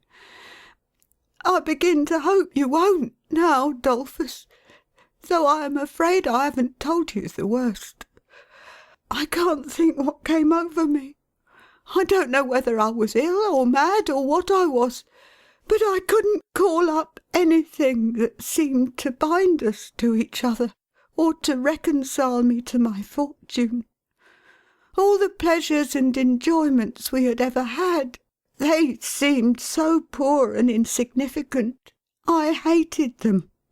I could have trodden on them, and I could think of nothing else except our being poor and the number of mouths there were at home." "Well, well, my dear," said Mr. Tetterby, shaking her hand encouragingly. "That's truth, after all. We are poor, and there are a number of mouths at home here." "Ah, but Dolph," cried his wife, laying her hands upon his neck. "My good, kind, patient fellow, when I had been at home a very little while, how different! Oh, Dolph dear, how different it was! I felt as if there was a rush of recollection on me all at once, that softened my hard heart and filled it up till it was bursting. All our struggles for a livelihood, all our cares and wants since we have been married, all the times of sickness, all the hours of watching we have ever had by one another or by the children, seemed to speak to me, and say that they had made us one, and that I never might have been, or could have been, or would have been, any other than the wife and mother I am. Then the cheap enjoyments that I could have trodden on so cruelly got to be so precious to me, oh, so priceless and dear, that I couldn't bear to think how much I had wronged them. And I said, and say again 100 times, how could I ever behave so, Dolphus? How could I ever have the heart to do it?" The good woman, quite carried away by her honest tenderness and remorse, was weeping with all her heart, when she started up with a scream and ran behind her husband. Her cry was so terrified that the children started from their sleep and from their beds, and clung about her. Nor did her gaze belie her voice, as she pointed to a pale man in a black cloak, who had come into the room. "Look at that man! Look there!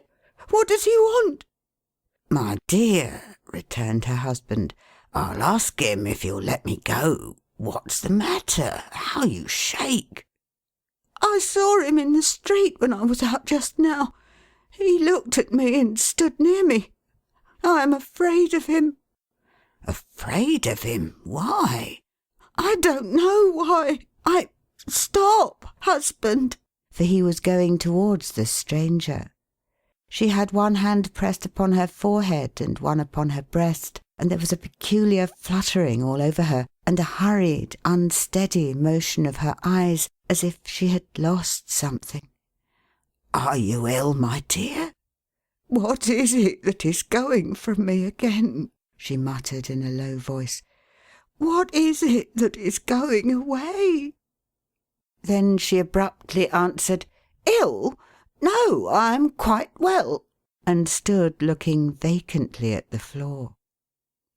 Her husband, who had not been altogether free from the infection of her fear at first, and whom the present strangeness of her manner did not tend to reassure, addressed himself to the pale visitor in the black cloak, who stood still, and whose eyes were bent upon the ground. "What may be your pleasure, sir?" he asked, with us. "I fear that my coming in unperceived," returned the visitor, "has alarmed you. But you were talking and did not hear me." "My little woman says, perhaps you heard her say it," returned Mr. Tetterby, "that it's not the first time you have alarmed her to night." "I am sorry for it. I remember to have observed her for a few moments only in the street. I had no intention of frightening her." As he raised his eyes in speaking, she raised hers. It was extraordinary to see what dread she had of him, and with what dread he observed it, and yet how narrowly and closely.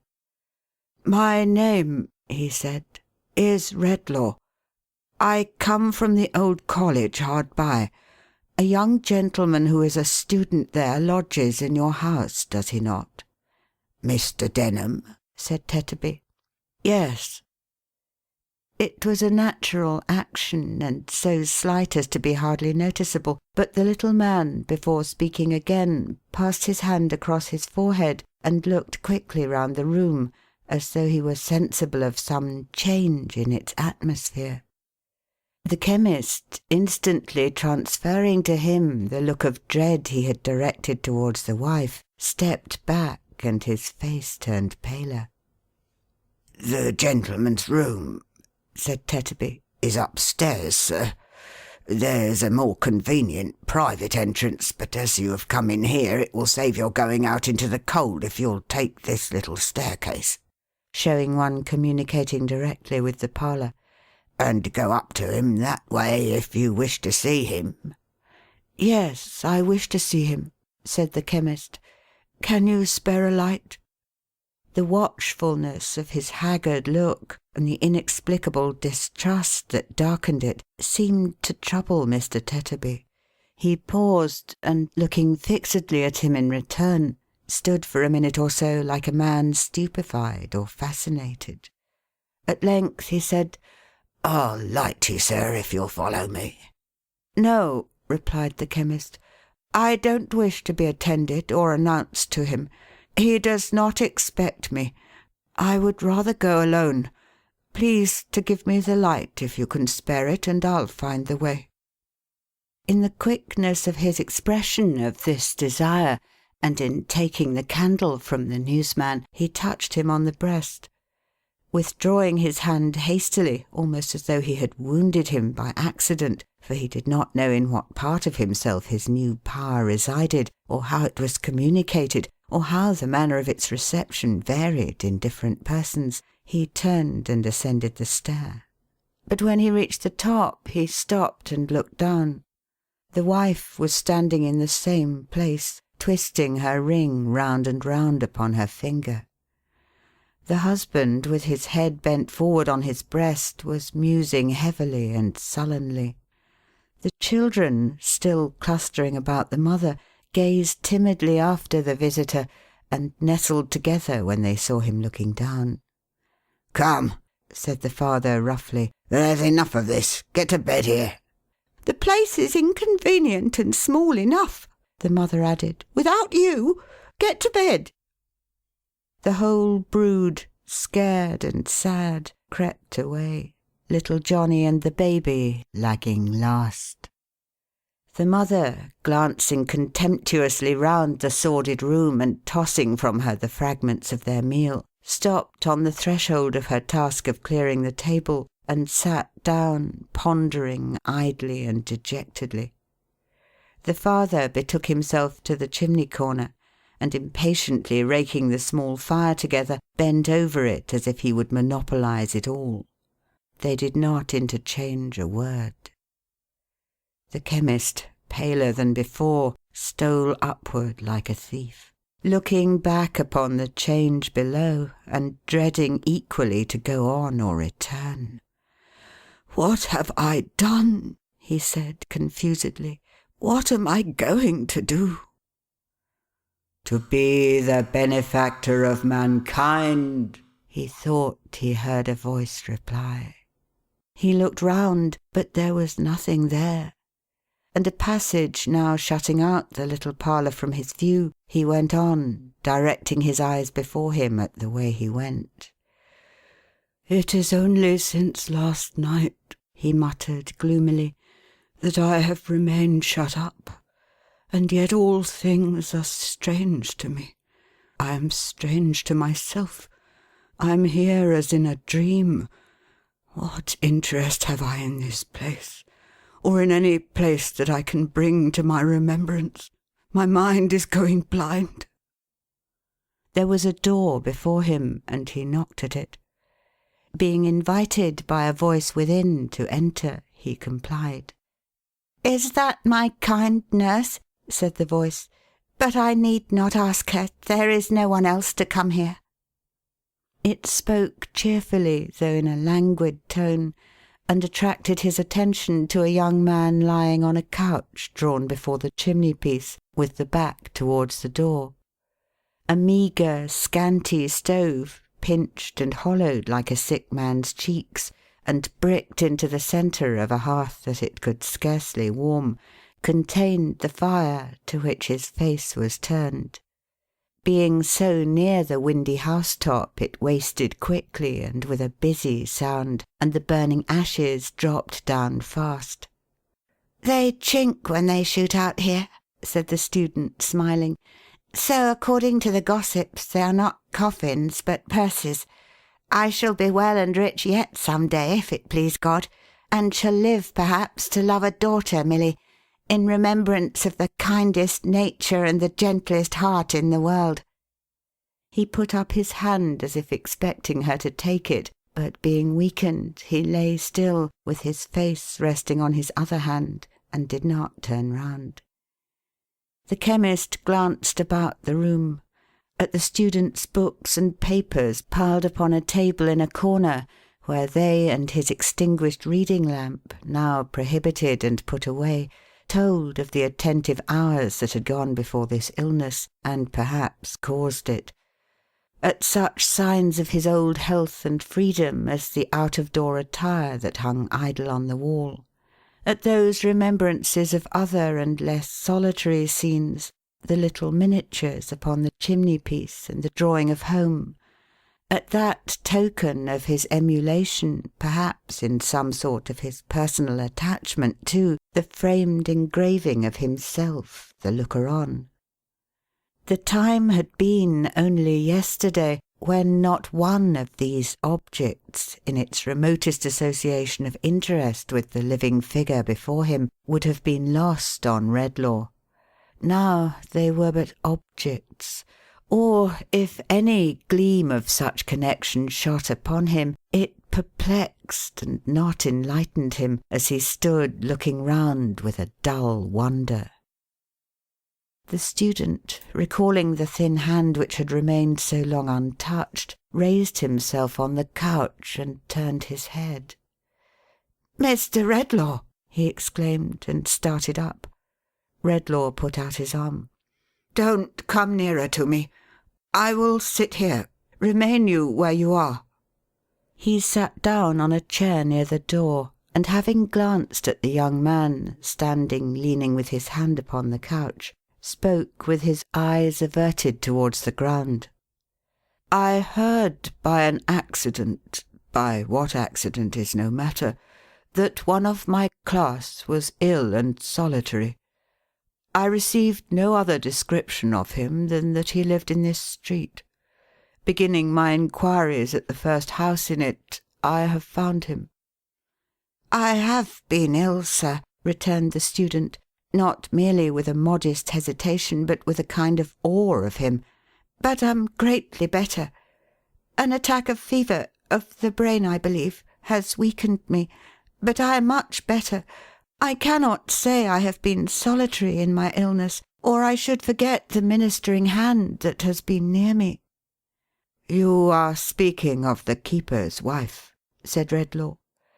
"Yes." The student bent his head, as if he rendered her some silent homage. The chemist, in whom there was a cold, monotonous apathy, which rendered him more like a marble image on the tomb of the man who had started from his dinner yesterday at the first mention of this student's case, than the breathing man himself, glanced again at the student leaning with his hand upon the couch, and looked upon the ground and in the air, as if for light for his blinded mind. "I remembered your name," he said, "when it was mentioned to me downstairs just now, and I recollect your face. We have held but very little personal communication together." "Very little." "You have retired and withdrawn from me more than any of the rest, I think." The student signified assent. "And why?" said the chemist, not with the least expression of interest, but with a moody, wayward kind of curiosity. "Why? How comes it that you have sought to keep, especially from me, the knowledge of your remaining here at this season, when all the rest have dispersed, and of your being ill? I want to know why this is."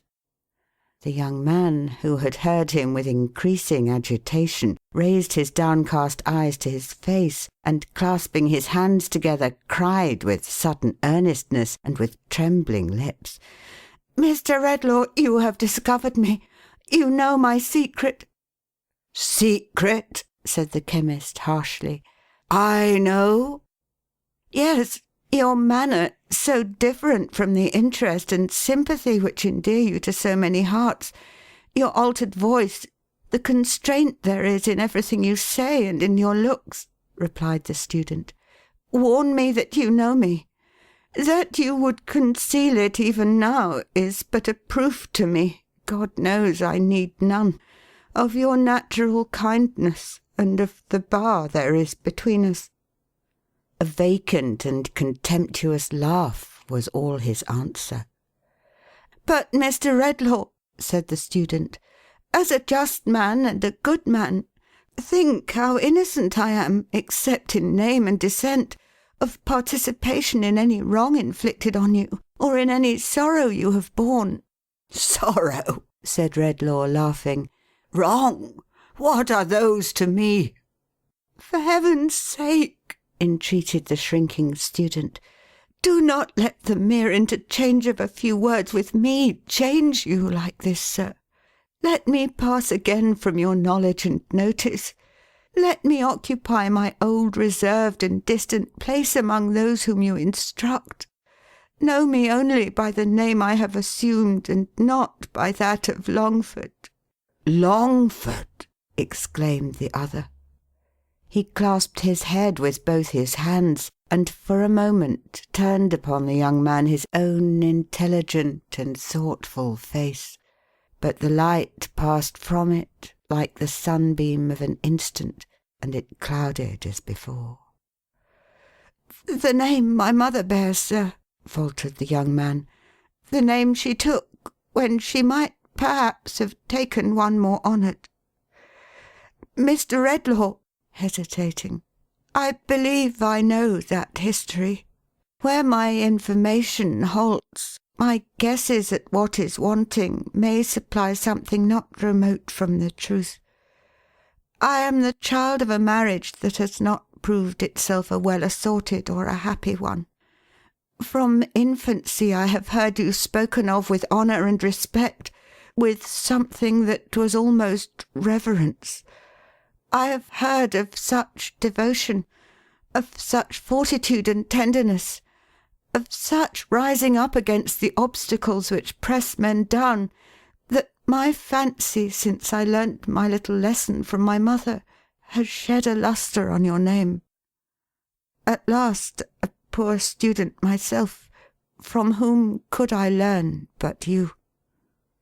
Redlaw, unmoved, unchanged, and looking at him with a staring frown, answered by no word or sign. "I cannot say," pursued the other, "I should try in vain to say how much it has impressed me and affected me to find the gracious traces of the past in that certain power of winning gratitude and confidence which is associated among us students, among the humblest of us most, with Mr. Redlaw's generous name.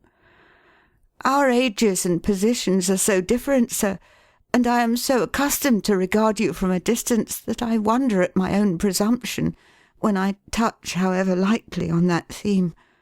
But to one who, I may say, who felt no common interest in my mother once, it may be something to hear, now that is all past, with what indescribable feelings of affection I have in my obscurity regarded him, with what pain and reluctance I have kept aloof from his encouragement, when a word of it would have made me rich. Yet how I have felt it fit that I should hold my course, content to know him, and to be unknown. Mr. Redlaw," said the student faintly, "what I would have said, I have said ill, for my strength is strange to me as yet. But for anything unworthy in this fraud of mine, forgive me, and for all the rest, forget me." The staring frown remained on Redlaw's face, and yielded to no other expression until the student, with these words, advanced towards him as if to touch his hand, when he drew back and cried to him, "Don't come nearer to me." The young man stopped, shocked by the eagerness of his recoil and by the sternness of his repulsion, and he passed his hand thoughtfully across his forehead. "The past is past," said the Chemist. "It dies like the brutes. Who talks to me of its traces in my life? He raves or lies.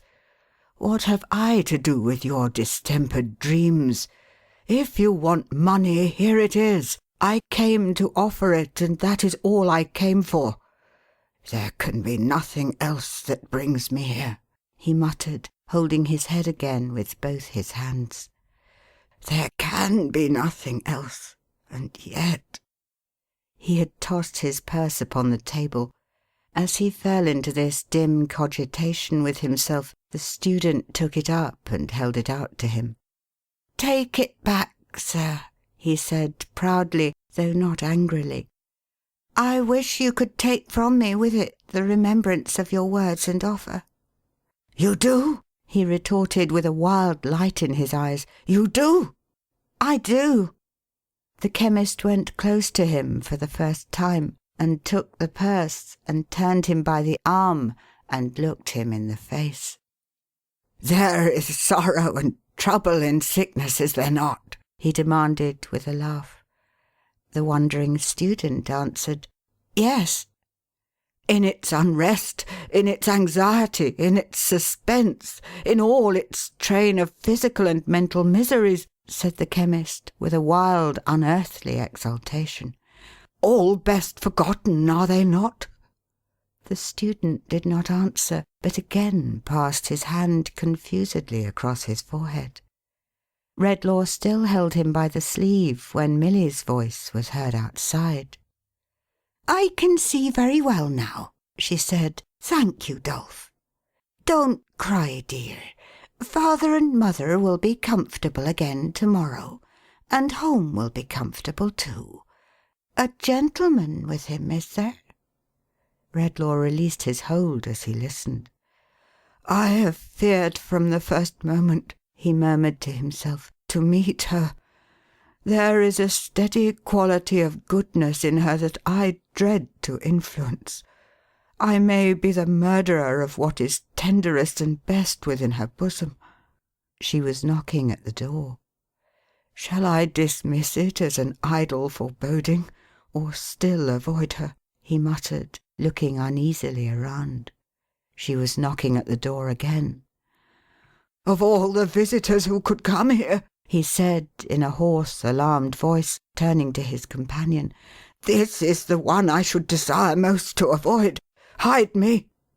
The student opened a frail door in the wall, communicating, where the garret roof began to slope towards the floor, with a small inner room. Redlaw passed in hastily and shut it after him.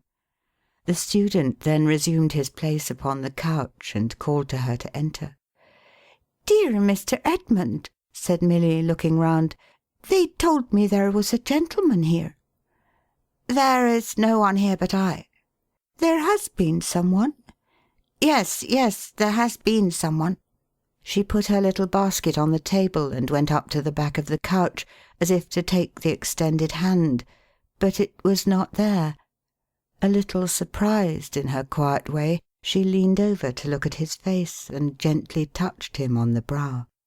"Are you quite as well to-night? Your head is not so cool as in the afternoon." "Tch!" said the student petulantly. "Very little ails me." A little more surprise, but no reproach, was expressed in her face, as she withdrew to the other side of the table, and took a small packet of needlework from her basket.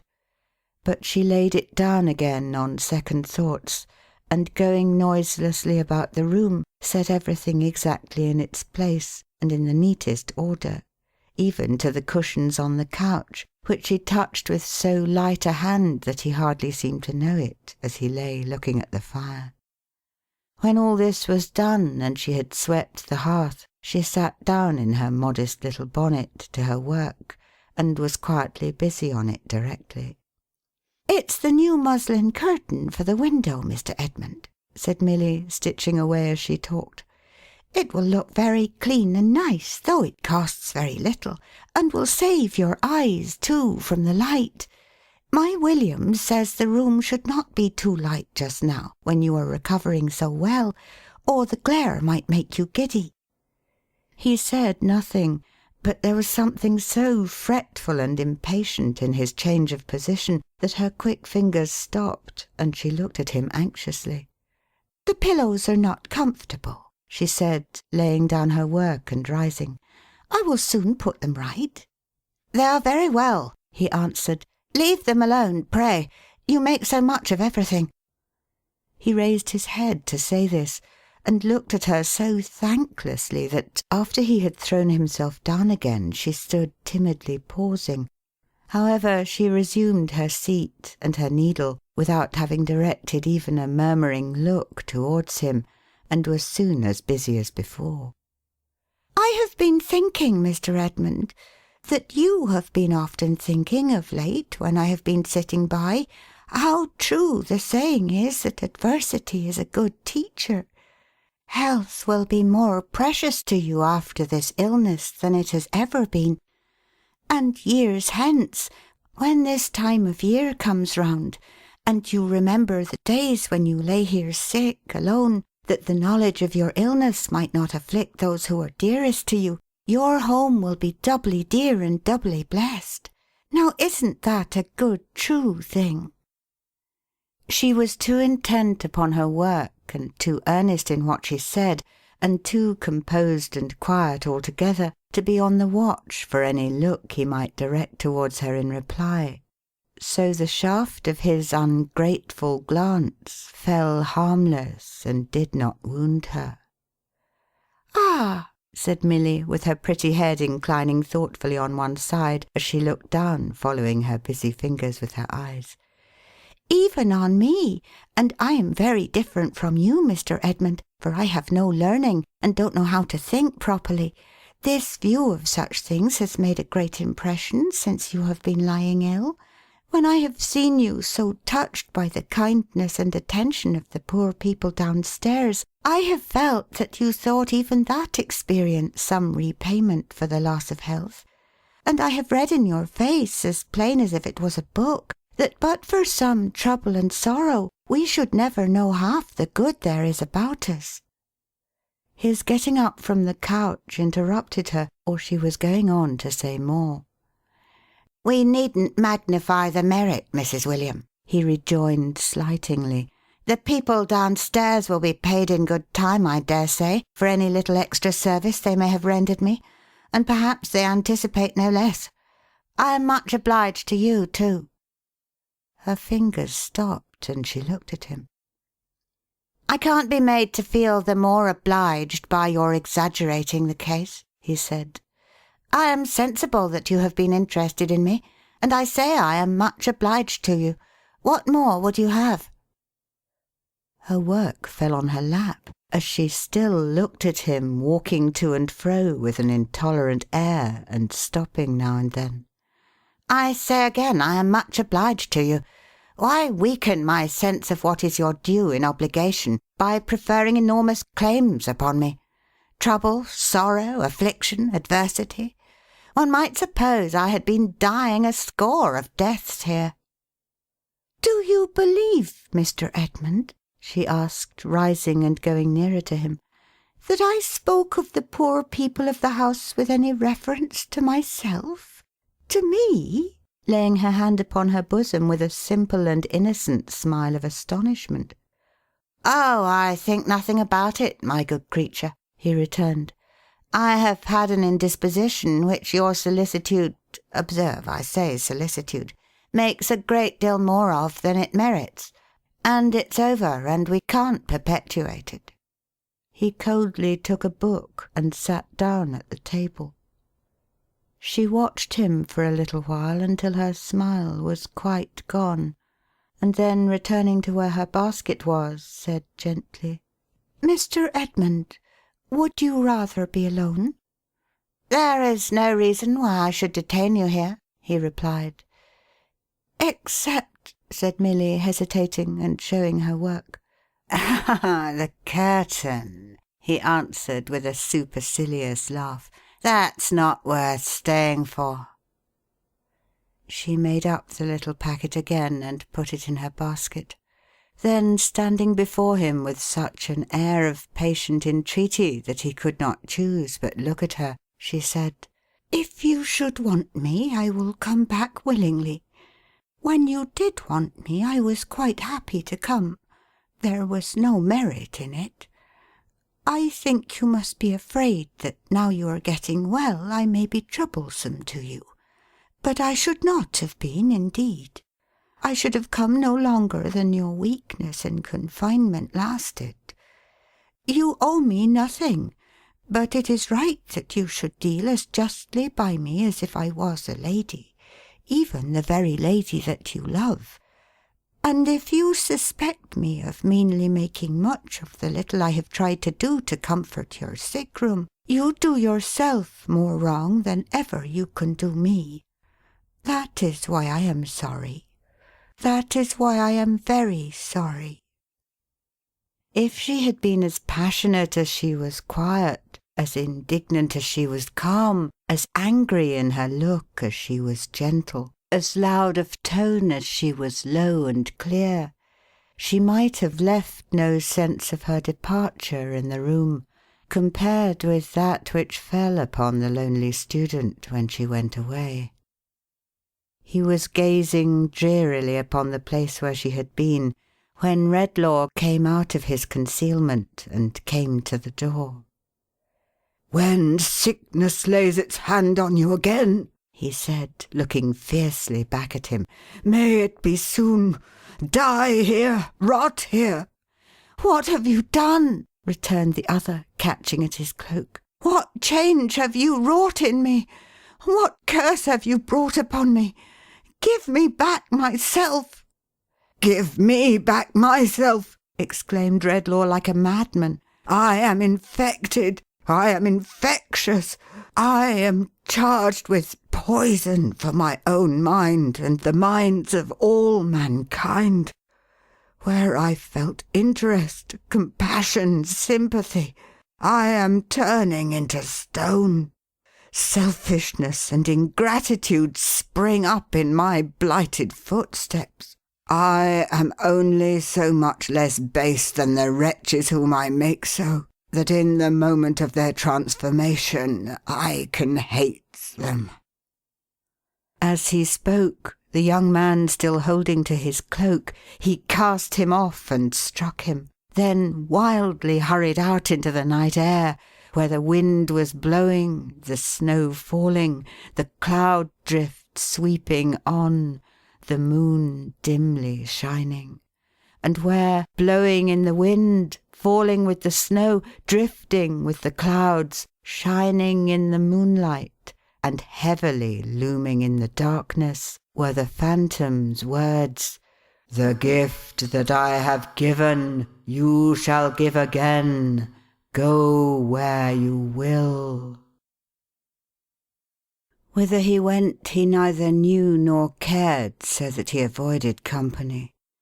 The change he felt within him made the busy streets a desert, and himself a desert, and the multitude around him, in their manifold endurances and ways of life, a mighty waste of sand, which the winds tossed into unintelligible heaps and made a ruinous confusion of.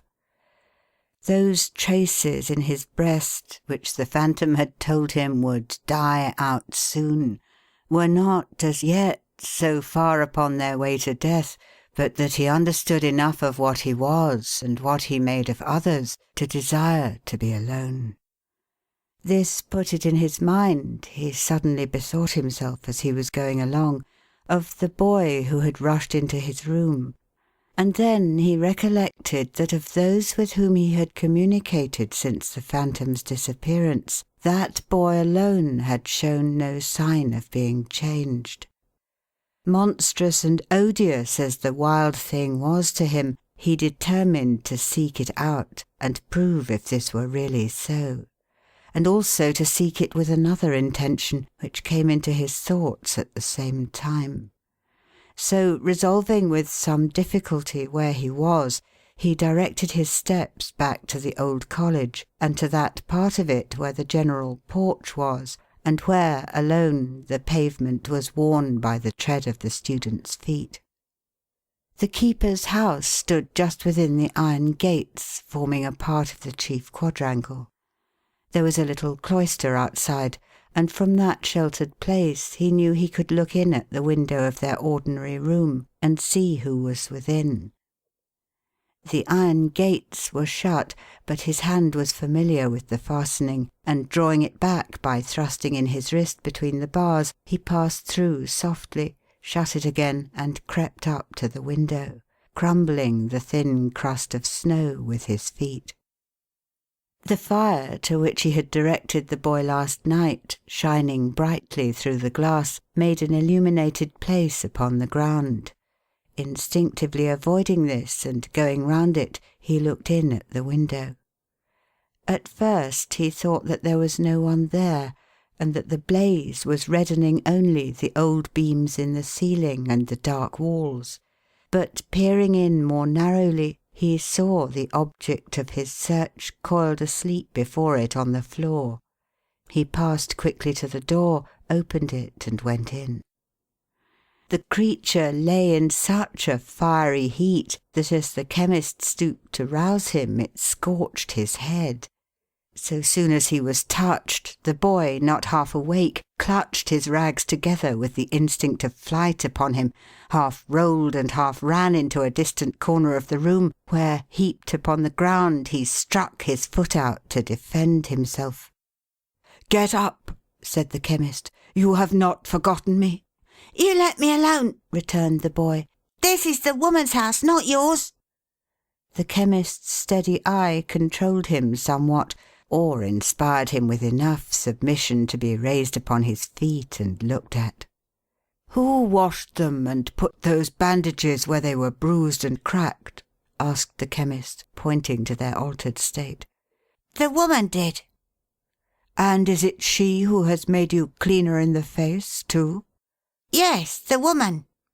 Redlaw asked these questions to attract his eyes towards himself, and with the same intent now held him by the chin and threw his wild hair back, though he loathed to touch him.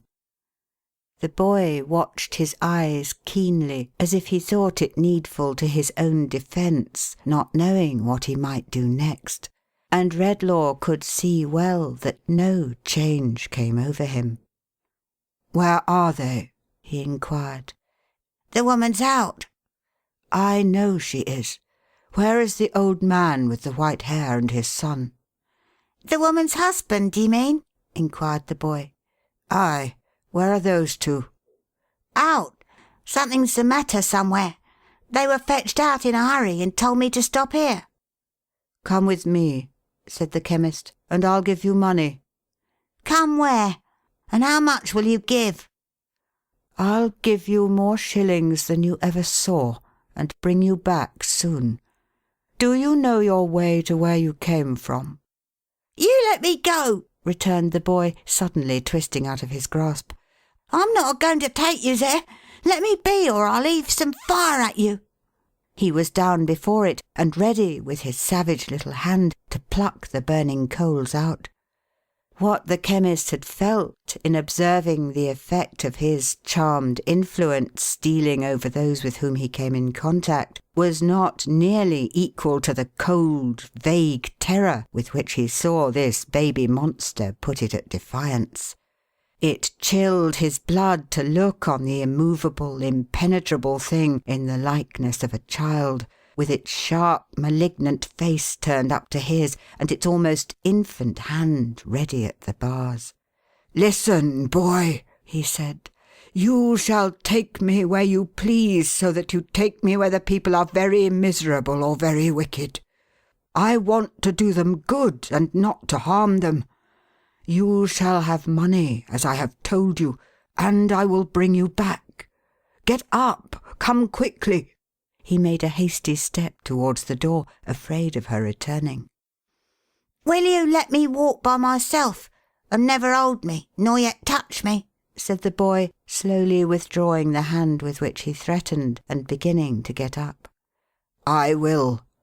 "And let me go before, behind, or anyways I like?" "I will."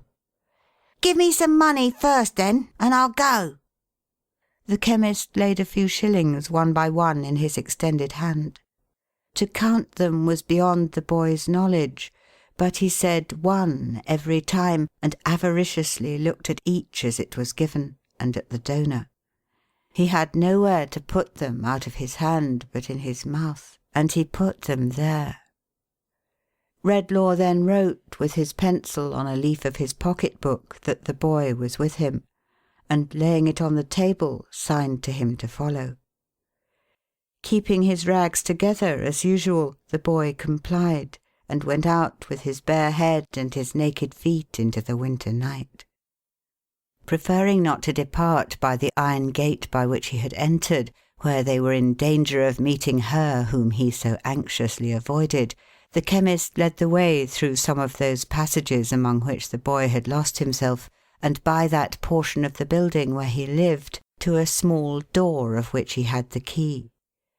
When they got into the street, he stopped to ask his guide, who instantly retreated from him, if he knew where they were. The savage thing looked here and there, and at length, nodding his head, pointed in the direction he designed to take.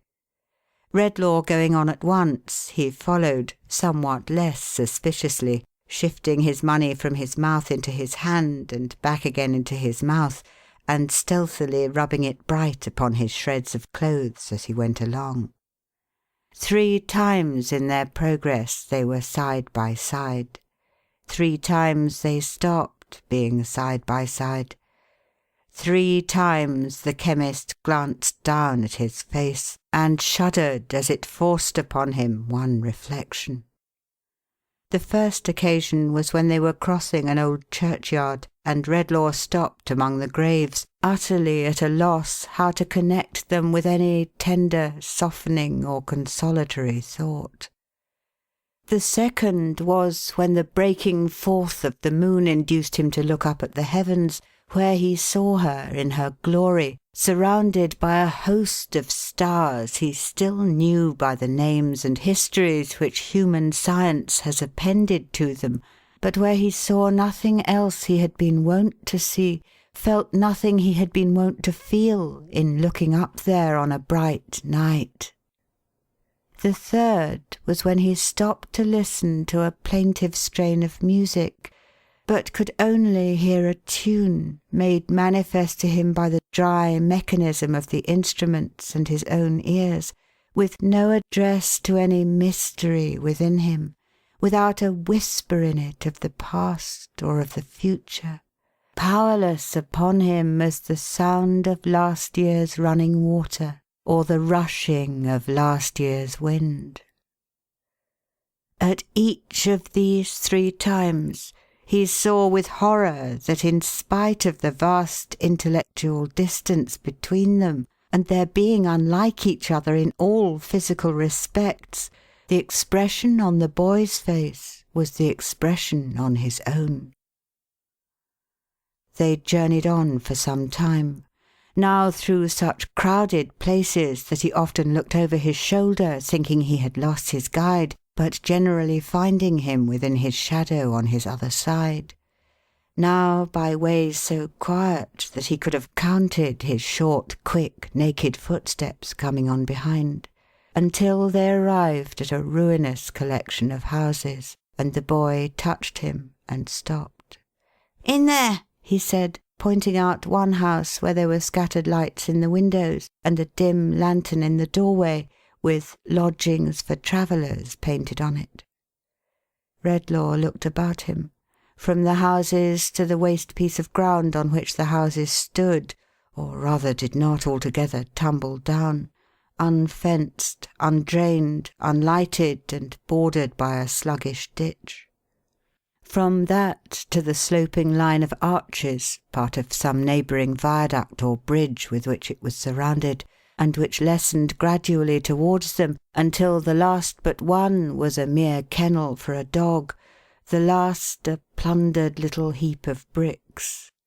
From that to the child close to him, cowering and trembling with the cold, and limping on one little foot while he coiled the other round his leg to warm it, yet staring at all these things with that frightful likeness of expression so apparent in his face that Redlaw started from him.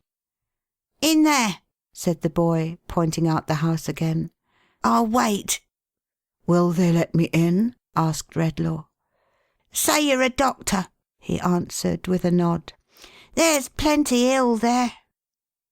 Looking back on his way to the house door, Redlaw saw him trail himself upon the dust and crawl within the shelter of the smallest arch, as if he were a rat.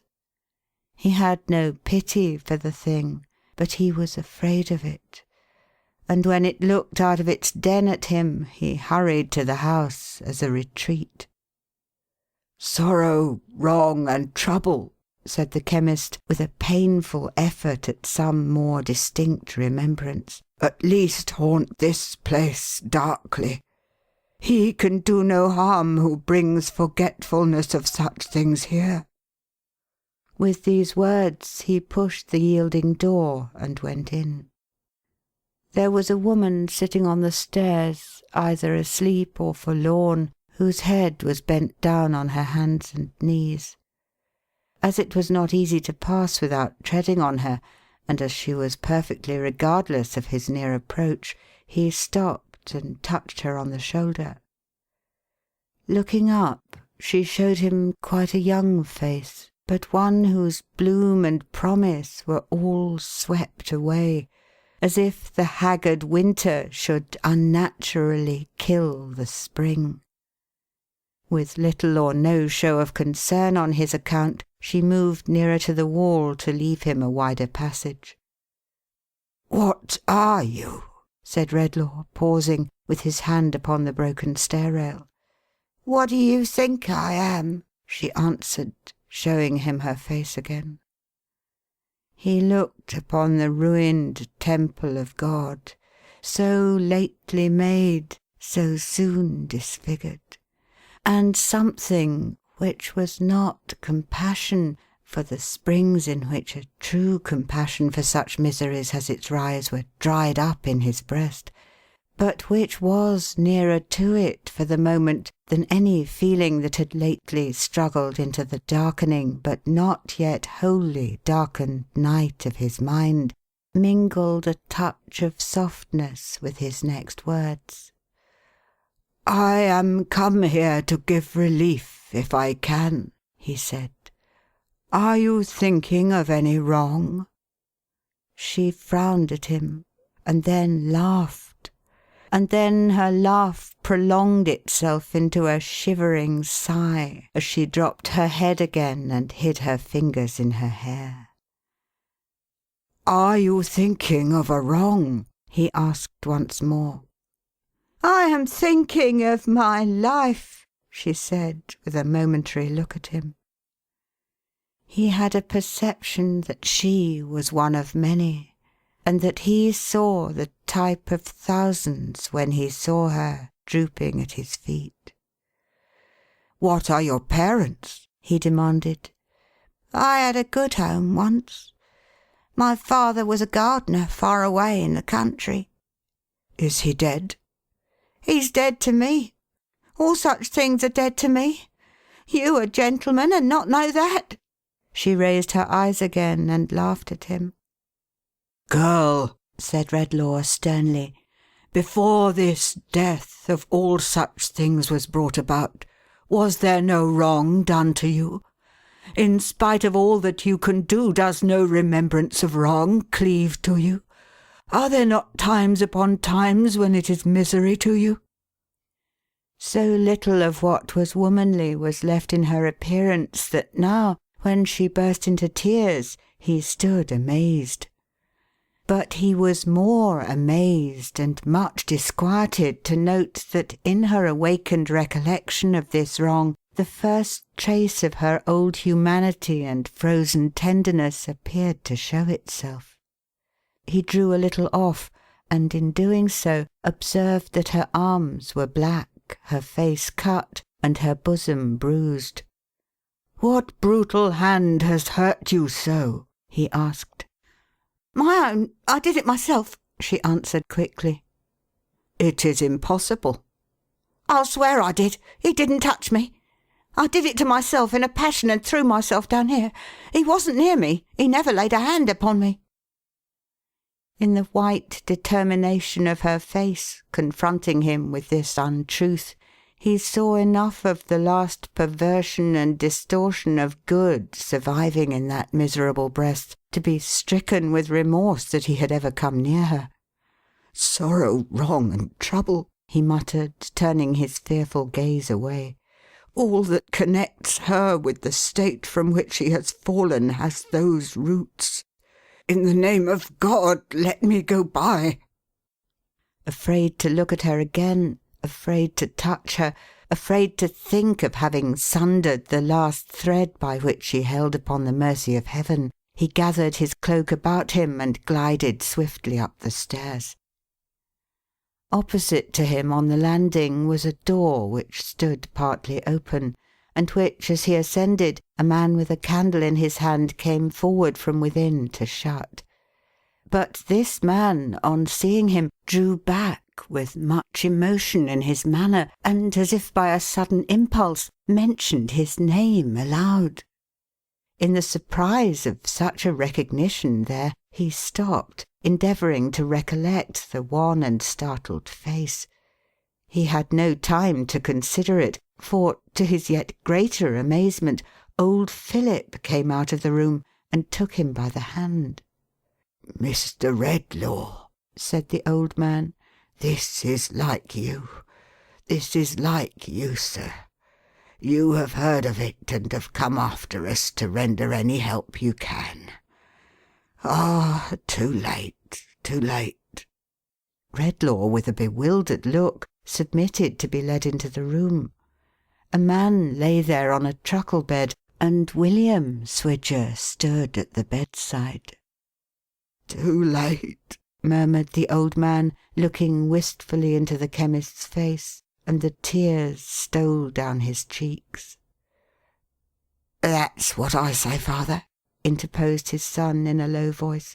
"That's where it is, exactly. To keep as quiet as ever we can while he's a-dozing is the only thing to do. You're right, father." Redlaw paused at the bedside, and looked down on the figure that was stretched upon the mattress. It was that of a man who should have been in the vigour of his life, but on whom it was not likely the sun would ever shine again. The vices of his 40 or 50 years' career had so branded him that in comparison with their effects upon his face, the heavy hand of time upon the old man's face who watched him had been merciful and beautifying. "Who is this?" asked the Chemist, looking round. "My son George, Mr. Redlaw," said the old man, wringing his hands. "My eldest son George, who was more his mother's pride than all the rest." Redlaw's eyes wandered from the old man's grey head, as he laid it down upon the bed, to the person who had recognised him, and who had kept aloof in the remotest corner of the room. He seemed to be about his own age, and although he knew no such hopeless decay and broken man as he appeared to be, there was something in the turn of his figure as he stood with his back towards him, and now went out at the door, that made him pass his hand uneasily across his brow. "William," he said in a gloomy whisper, "who is that man?" "Why, you see, sir," returned Mr. William, "that's what I say myself. Why should a man ever go and gamble and the like of that, and let himself down inch by inch, till he can't let himself down any lower?" "Has he done so?" asked Redlaw, glancing after him with the same uneasy action as before. "Just exactly that, sir," returned William Swidger. "As I'm told. He knows a little about medicine, sir, it seems, and having been wayfaring towards London with my unhappy brother that you see here," Mr. William passed his coat sleeve across his eyes, "and being lodging upstairs for the night, what I say, you see, is that strange companions come together here sometimes, he looked in to attend upon him, and came for us at his request. What a mournful spectacle, sir! But that's where it is. It's enough to kill my father." Redlaw looked up at these words, and recalling where he was, and with whom, and the spell he carried with him, which his surprise had obscured, retired a little hurriedly, debating with himself whether to shun the house that moment, or remain. Yielding to a certain sullen doggedness, which it seemed to be a part of his condition to struggle with, he argued for remaining. "Was it only yesterday," he said, "when I observed the memory of this old man to be a tissue of sorrow and trouble, and shall I be afraid to-night to shake it? Are such remembrances as I can drive away so precious to this dying man that I need fear for him? No, I'll stay here." But he stayed in fear and trembling none the less for these words, and shrouded in his black cloak, with his face turned from them, stood away from the bedside, listening to what they said, as if he felt himself a demon in the place. "Father," murmured the sick man, rallying a little from his stupor. "My boy, my son George," said old Philip. "You spoke just now of my being mother's favourite long ago. It's a dreadful thing to think now of long ago." "No, no, no," returned the old man. "Think of it. Don't say it's dreadful. It's not dreadful to me, my son. It cuts you to the heart, father." For the old man's tears were falling on him. "Yes, yes," said Philip, "so it does, but it does me good. It's a heavy sorrow to think of that time, but it does me good, George. Oh, think of it too, and your heart will be softened more and more. Where's my son William? William, my boy, your mother loved him dearly to the last, and with her latest breath said, 'Tell him I forgave him, blessed him, and prayed for him.' Those were her words to me. I have never forgotten them, and I'm 87. Father, said the man upon the bed, I am dying, I know.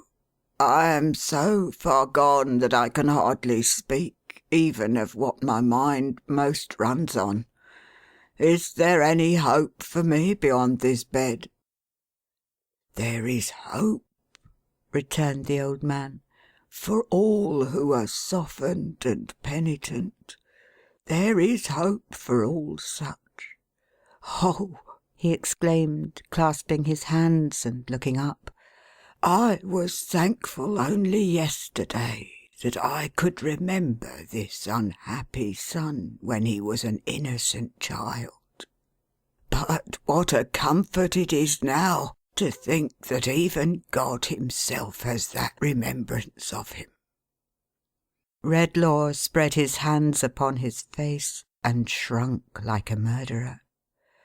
"Ah," feebly moaned the man upon the bed, "the waste since then, the waste of life since then." "But he was a child once," said the old man. "He played with children. Before he lay down on his bed at night and fell into his guiltless rest, he said his prayers at his poor mother's knee. I have seen him do it many a time, and seen her lay his head upon her breast and kiss him. Sorrowful as it was to her and to me to think of this when he went so wrong, and when our hopes and plans for him were all broken, this gave him still a hold upon us that nothing else could have given. Oh, Father, so much better than the fathers upon earth. Oh, Father, so much more afflicted by the errors of thy children. Take this wanderer back, not as he is, but as he was then. Let him cry to thee, as he has so often seemed to cry to us." As the old man lifted up his trembling hands, the son, for whom he made the supplication, laid his sinking head against him for support and comfort, as if he were indeed the child of whom he spoke. When did man ever tremble as Redlaw trembled in the silence that ensued? He knew it must come upon them, knew that it was coming fast. "My time is very short, my breath is shorter," said the sick man, supporting himself on one arm and with the other groping in the air. "And I remember there is something on my mind concerning the man who was here just now. Father and William, wait. Is there really anything in black out there?" "Yes, yes, it is real," said his aged father. "Is it a man?" "What I say myself, George," interposed his brother, bending kindly over him. "It's Mr. Redlaw." "I thought I had dreamed of him. Ask him to come here." The chemist, whiter than the dying man, appeared before him. Obedient to the motion of his hand, he sat upon the bed. "It has been so ripped up to-night, sir," said the sick man, laying his hand upon his heart with a look in which the mute, imploring agony of his condition was concentrated, "by the sight of my poor old father, and the thought of all the trouble I have been the cause of, and all the wrong and sorrow lying at my door, that—" Was it the extremity to which he had come, or was it the dawning of another change that made him stop? that what I can do right, with my mind running on so much, so fast, I'll try to do. There was another man here.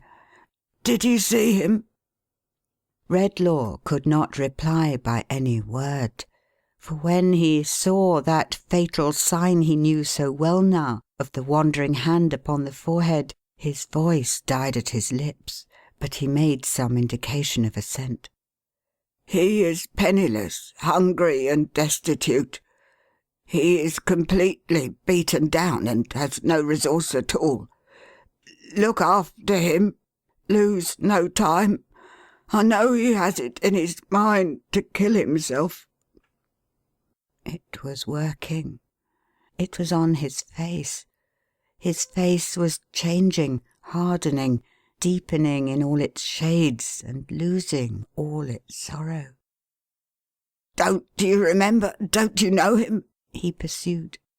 He shut his face out for a moment with the hand that again wandered over his forehead, and then it lowered on Redlaw, reckless, ruffianly, and callous. "Why, damn you!" he said, scowling round. "What have you been doing to me here?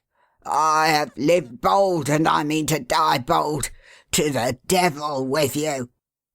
And so lay down upon his bed, and put his arms up over his head and ears, as resolute from that time to keep out all access, and to die in his indifference. If Redlaw had been struck by lightning, it could not have struck him from the bedside with a more tremendous shock. But the old man, who had left the bed while his son was speaking to him, now returning, avoided it quickly likewise, and with abhorrence. "Where's my boy William?" said the old man hurriedly. "William, come away from here. We'll go home." "Home, father?" returned William. "Are you going to leave your own son?" "Where's my own son?" replied the old man. "Where? Why, there." "That's no son of mine," said Philip, trembling with resentment. "No such wretch as that has any claim on me. My children are pleasant to look at, and they wait upon me, and get my meat and drink ready, and are useful to me. I've a right to it. I'm 87. "You're old enough to be no older," muttered William, looking at him grudgingly, with his hands in his pockets. "I don't know what good you are myself. We could have a deal more pleasure without you." "My son, Mr. Redlaw," said the old man. "My son, too. The boy talking to me of my son. Why, what has he ever done to give me any pleasure, I should like to know?" "I don't know what you have ever done to give me any pleasure," said William sulkily. "Let me think," said the old man. "For how many Christmas times running have I sat in my warm place and never had to come out in the cold night air, and have made good cheer without being disturbed by any such uncomfortable wretched sight as him there? Is it 20, William?" "Nigher 40, it seems," he muttered. "Why, when I look at my father, sir, and come to think of it," addressing Redlaw with an impatience and irritation that were quite new, "I'm whipped if I can see anything in him but a calendar of ever so many years of eating and drinking and making himself comfortable over and over again." "I'm 87, said the old man, rambling on childishly and weakly. "and I don't know as I ever was much put out by anything. I'm not going to begin now because of what he calls my son. He's not my son. I've had a power of pleasant times. I recollect once— no, I don't. No, it's broken off. It was something about a game of cricket and a friend of mine, but it's somehow broken off. I wonder who he was. I suppose I liked him. And I wonder what became of him. I suppose he died. But I don't know. and I don't care neither. I don't care a bit." In his drowsy chuckling and the shaking of his head, he put his hands into his waistcoat pockets. In one of them he found a bit of holly, left there probably last night, which he now took out and looked at. "Berries, eh?" said the old man. "Ah, it's a pity they're not good to eat. I recollect when I was a little chap about as high as that, and out a-walking with— let me see, who was I out a-walking with? No, I don't remember how that was. I don't remember as I ever walked with any one particular, or cared for any one, or any one for me. Berries, eh? There's good cheer when there's berries.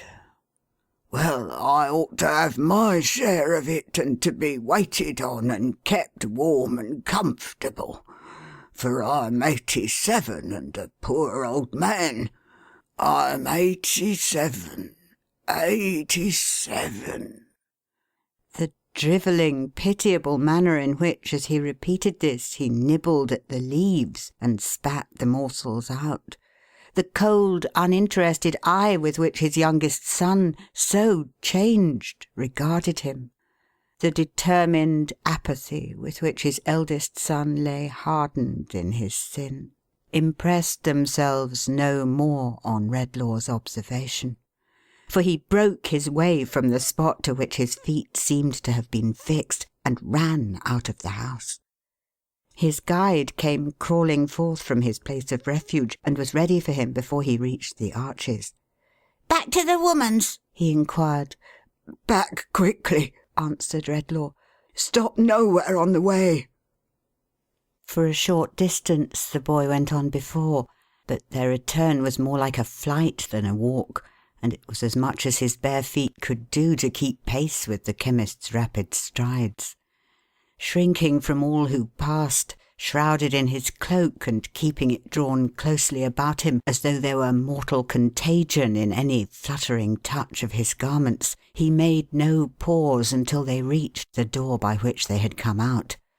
He unlocked it with his key, went in accompanied by the boy, and hastened through the dark passages to his own chamber. The boy watched him as he made the door fast, and withdrew behind the table when he looked round. "Come," he said. "Don't you touch me! You've not brought me here to take my money away." Redlaw threw some more upon the ground.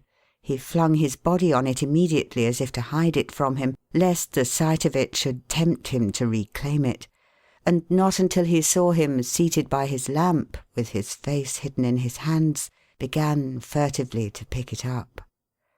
When he had done so, he crept near the fire, and sitting down in a great chair before it, took from his breast some broken scraps of food, and fell to munching and to staring at the blaze, and now and then to glancing at his shillings, which he kept clenched up in a bunch in one hand.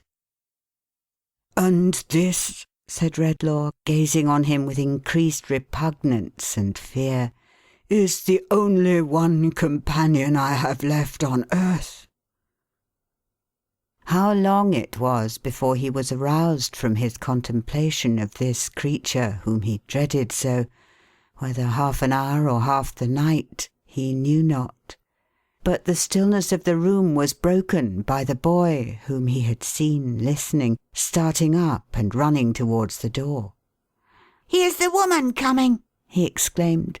The chemist stopped him on his way at the moment when she knocked. "Let me go to her, will you?" said the boy. "Not now," returned the chemist. "Stay here. Nobody must pass in or out of the room now. Who's that?" "It's I, sir," cried Milly. "Pray, sir, let me in." "No, not for the world," he said. Mr. Redlaw, pray, sir, let me in." "What is the matter?" he said, holding the boy. "The miserable man you saw is worse, and nothing I can say will wake him from his terrible infatuation. William's father has turned childish in a moment. William himself is changed. The shock has been too sudden for him. I cannot understand him. He is not like himself. Oh, Mr. Redlaw, pray advise me, help me." "No, no, no," he answered. "Mr. Redlaw! Dear sir, George has been muttering in his doze about the man you saw there, who he fears will kill himself." "Better he should do it than come near me." "He says in his wanderings that you know him, that he was your friend once, long ago, that he is the ruined father of a student here, my mind misgives me, of the young gentleman who has been ill. What is to be done? How is he to be followed? How is he to be saved? Mr. Redlaw, pray, oh pray advise me, help me." All this time he held the boy, who was half mad to pass him and let her in. "Phantoms, punishers of impious thoughts," cried Redlaw, gazing round in anguish, "look upon me. From the darkness of my mind, let the glimmering of contrition that I know is there shine up and show my misery. In the material world, as I have long taught, nothing can be spared. No step or atom in the wondrous structure could be lost without a blank being made in the great universe. I know now that it is the same with good and evil, happiness and sorrow in the memories of men. Pity me, relieve me." There was no response but her "Help me, help me, let me in," and the boy's struggling to get to her. "Shadow of myself, spirit of my darker hours," cried Redlaw in distraction, "come back and haunt me day and night, but take this gift away. Or, if it must still rest with me, deprive me of the dreadful power of giving it to others. Undo what I have done. Leave me benighted, but restore the day to those whom I have cursed. As I have spared this woman from the first, and as I never will go forth again, but will die here with no hand to tend me save this creature's who is proof against me, hear me." The only reply still was the boy struggling to get to her while he held him back, and the cry, increasing in its energy, "Help me, let me in. He was your friend once. How shall he be followed? How shall he be saved? They are all changed. There is no one else to help me. Pray, pray, let me in." Chapter 3. The Gift Reversed. Night was still heavy in the sky. On open plains, from hilltops, and from the decks of solitary ships at sea, a distant low-lying line that promised by and by to change to light was visible in the dim horizon. But its promise was remote and doubtful, and the moon was striving with the night clouds busily. The shadows upon Redlaw's mind succeeded thick and fast to one another, and obscured its light as the night clouds hovered between the moon and earth, and kept the latter veiled in darkness. Fitful and uncertain as the shadows which the night clouds cast, were their concealments from him, and imperfect revelations to him. And like the night clouds still, if the clear light broke forth for a moment, it was only that they might sweep over it and make the darkness deeper than before. Without, there was a profound and solemn hush upon the ancient pile of buildings, and its buttresses and angles made dark shapes of mystery upon the ground, which now seemed to retire into the smooth white snow, and now seemed to come out of it as the moon's path was more or less beset. Within, the chemist's room was indistinct and murky by the light of the expiring lamp. A ghostly silence had succeeded to the knocking and the voice outside. Nothing was audible but now and then a low sound among the whitened ashes of the fire, as of its yielding up its last breath. Before it, on the ground, the boy lay fast asleep. In his chair the Chemist sat, as he had sat there since the calling at his door had ceased, like a man turned to stone. At such a time the Christmas music he had heard before began to play. He listened to it at first as he had listened in the churchyard, but presently, it playing still and being borne towards him on the night air in a low, sweet, melancholy strain, he rose and stood stretching his hands about him as if there were some friend approaching within his reach on whom his desolate touch might rest yet do no harm. As he did this, his face became less fixed and wondering. A gentle trembling came upon him, and at last his eyes filled with tears, and he put his hands before them and bowed down his head. His memory of sorrow, wrong, and trouble had not come back to him. He knew that it was not restored. He had no passing belief or hope that it was. But some dumb stir within him made him capable again of being moved by what was hidden afar off in the music. If it were only that it told him sorrowfully the value of what he had lost, he thanked Heaven for it with a fervent gratitude. As the last chord died upon his ears, he raised his head to listen to its lingering vibration. Beyond the boy, so that his sleeping figure lay at its feet, the Phantom stood, immovable and silent, with its eyes upon him.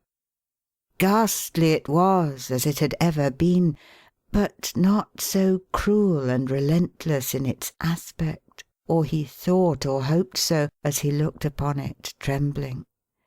It was not alone, but in its shadowy hand it held another hand. And whose was that? Was the form that stood beside it indeed Milly's, or but her shade and picture? The quiet head was bent a little, as her manner was, and her eyes were looking down as if in pity on the sleeping child. A radiant light fell on her face, but did not touch the Phantom, for though close beside her, it was dark and colourless as ever.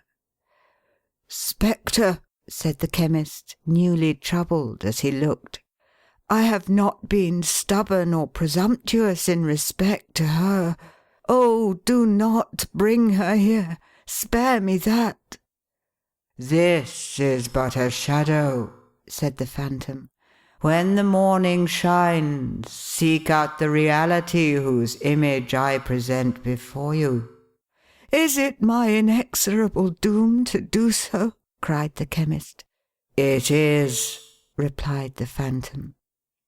"To destroy her peace, her goodness, to make her what I am myself and what I have made of others?"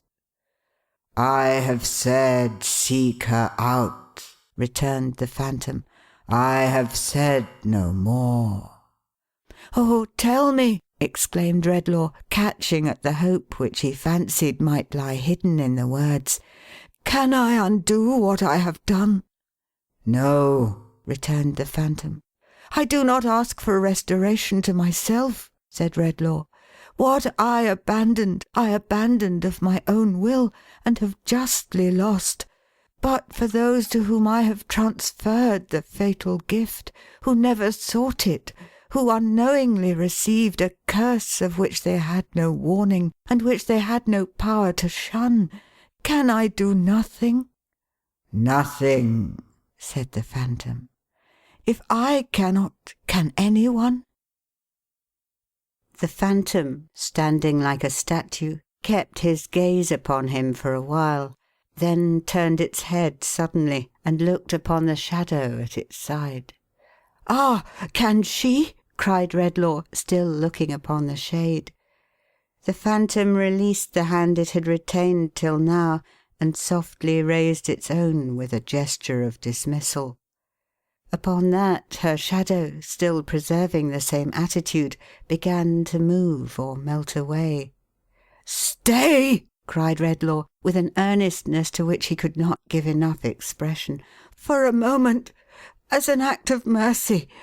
I know that some change fell upon me when those sounds were in the air just now. Tell me, have I lost the power of harming her? May I go near her without dread?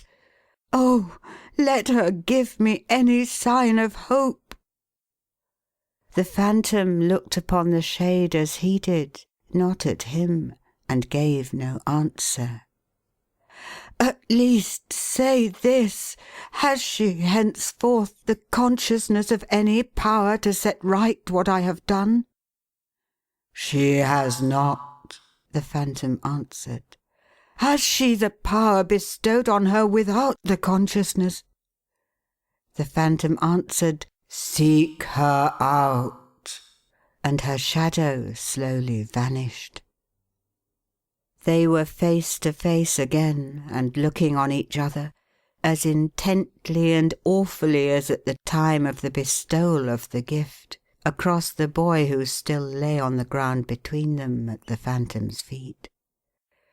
"Terrible instructor!" said the Chemist, sinking on his knee before it in an attitude of supplication. "By whom I was renounced, but by whom I am revisited, in which and in whose milder aspect I would fain believe I have a gleam of hope.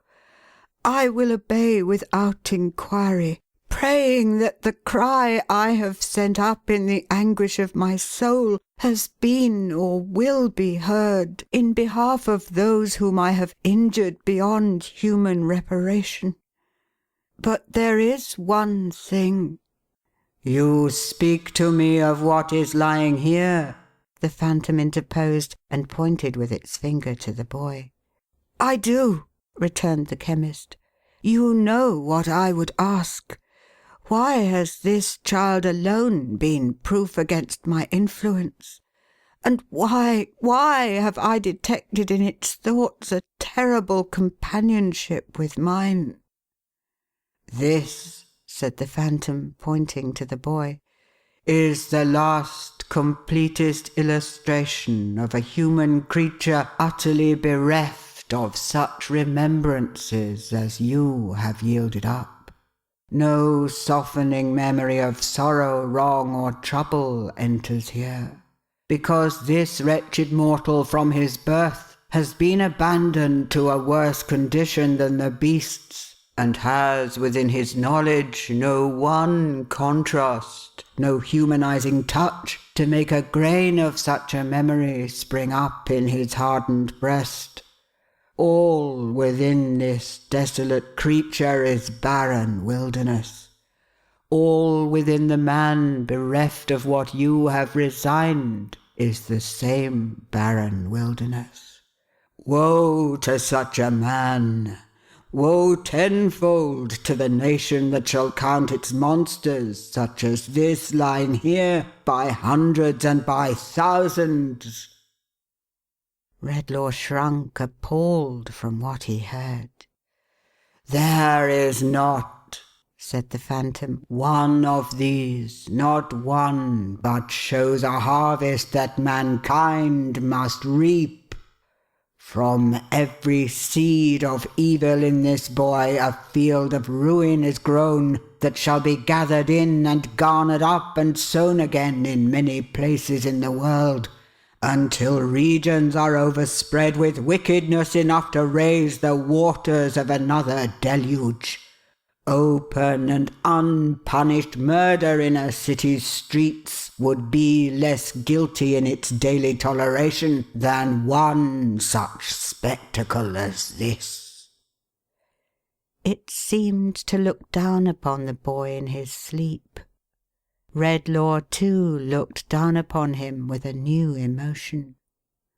"There is not a father," said the Phantom, "by whose side in his daily or his nightly walk these creatures pass.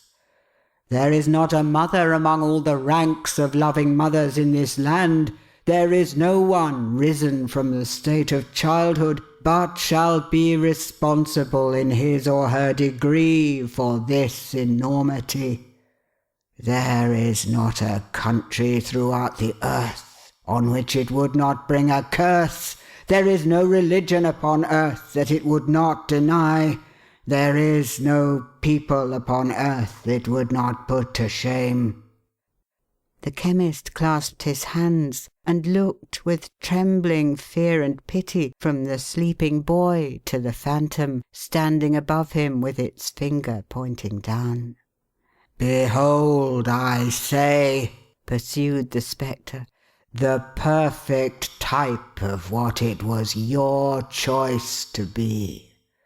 Your influence is powerless here because from this child's bosom you can banish nothing.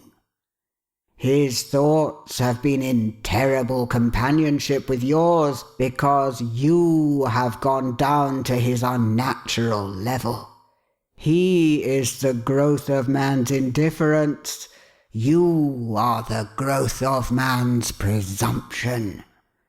The beneficent design of heaven is in each case overthrown, and from the two poles of the immaterial world you come together." The chemist stooped upon the ground beside the boy, and with the same kind of compassion for him that he now felt for himself, covered him as he slept, and no longer shrunk from him with abhorrence or indifference. Soon now the distant line on the horizon brightened, the darkness faded, the sun rose red and glorious, and the chimney stacks and gables of the ancient building gleamed in the clear air, which turned the smoke and vapour of the city into a cloud of gold. The very sundial in his shady corner, where the wind was used to spin with such unwindy constancy, shook off the finer particles of snow that had accumulated on his dull old face in the night, and looked out at the little white wreaths eddying round and round him. Doubtless some blind groping of the morning made its way down into the forgotten crypt, so cold and earthy, where the Norman arches were half buried in the ground, and stirred the dull deep sap in the lazy vegetation hanging to the walls, and quickened the slow principle of life within the little world of wonderful and delicate creation which existed there, with some faint knowledge that the sun was up. The Tetterbys were up and doing. Mr. Tetterby took down the shutters of the shop, and strip by strip revealed the treasures of the window to the eyes, so proof against their seductions, of Jerusalem buildings. Adolphus had been out so long already that he was halfway on to morning pepper. 5 small Tetterbys, whose 10 round eyes were much inflamed by soap and friction, were in the tortures of a cool wash in the back kitchen, Mrs. Tetterby presiding.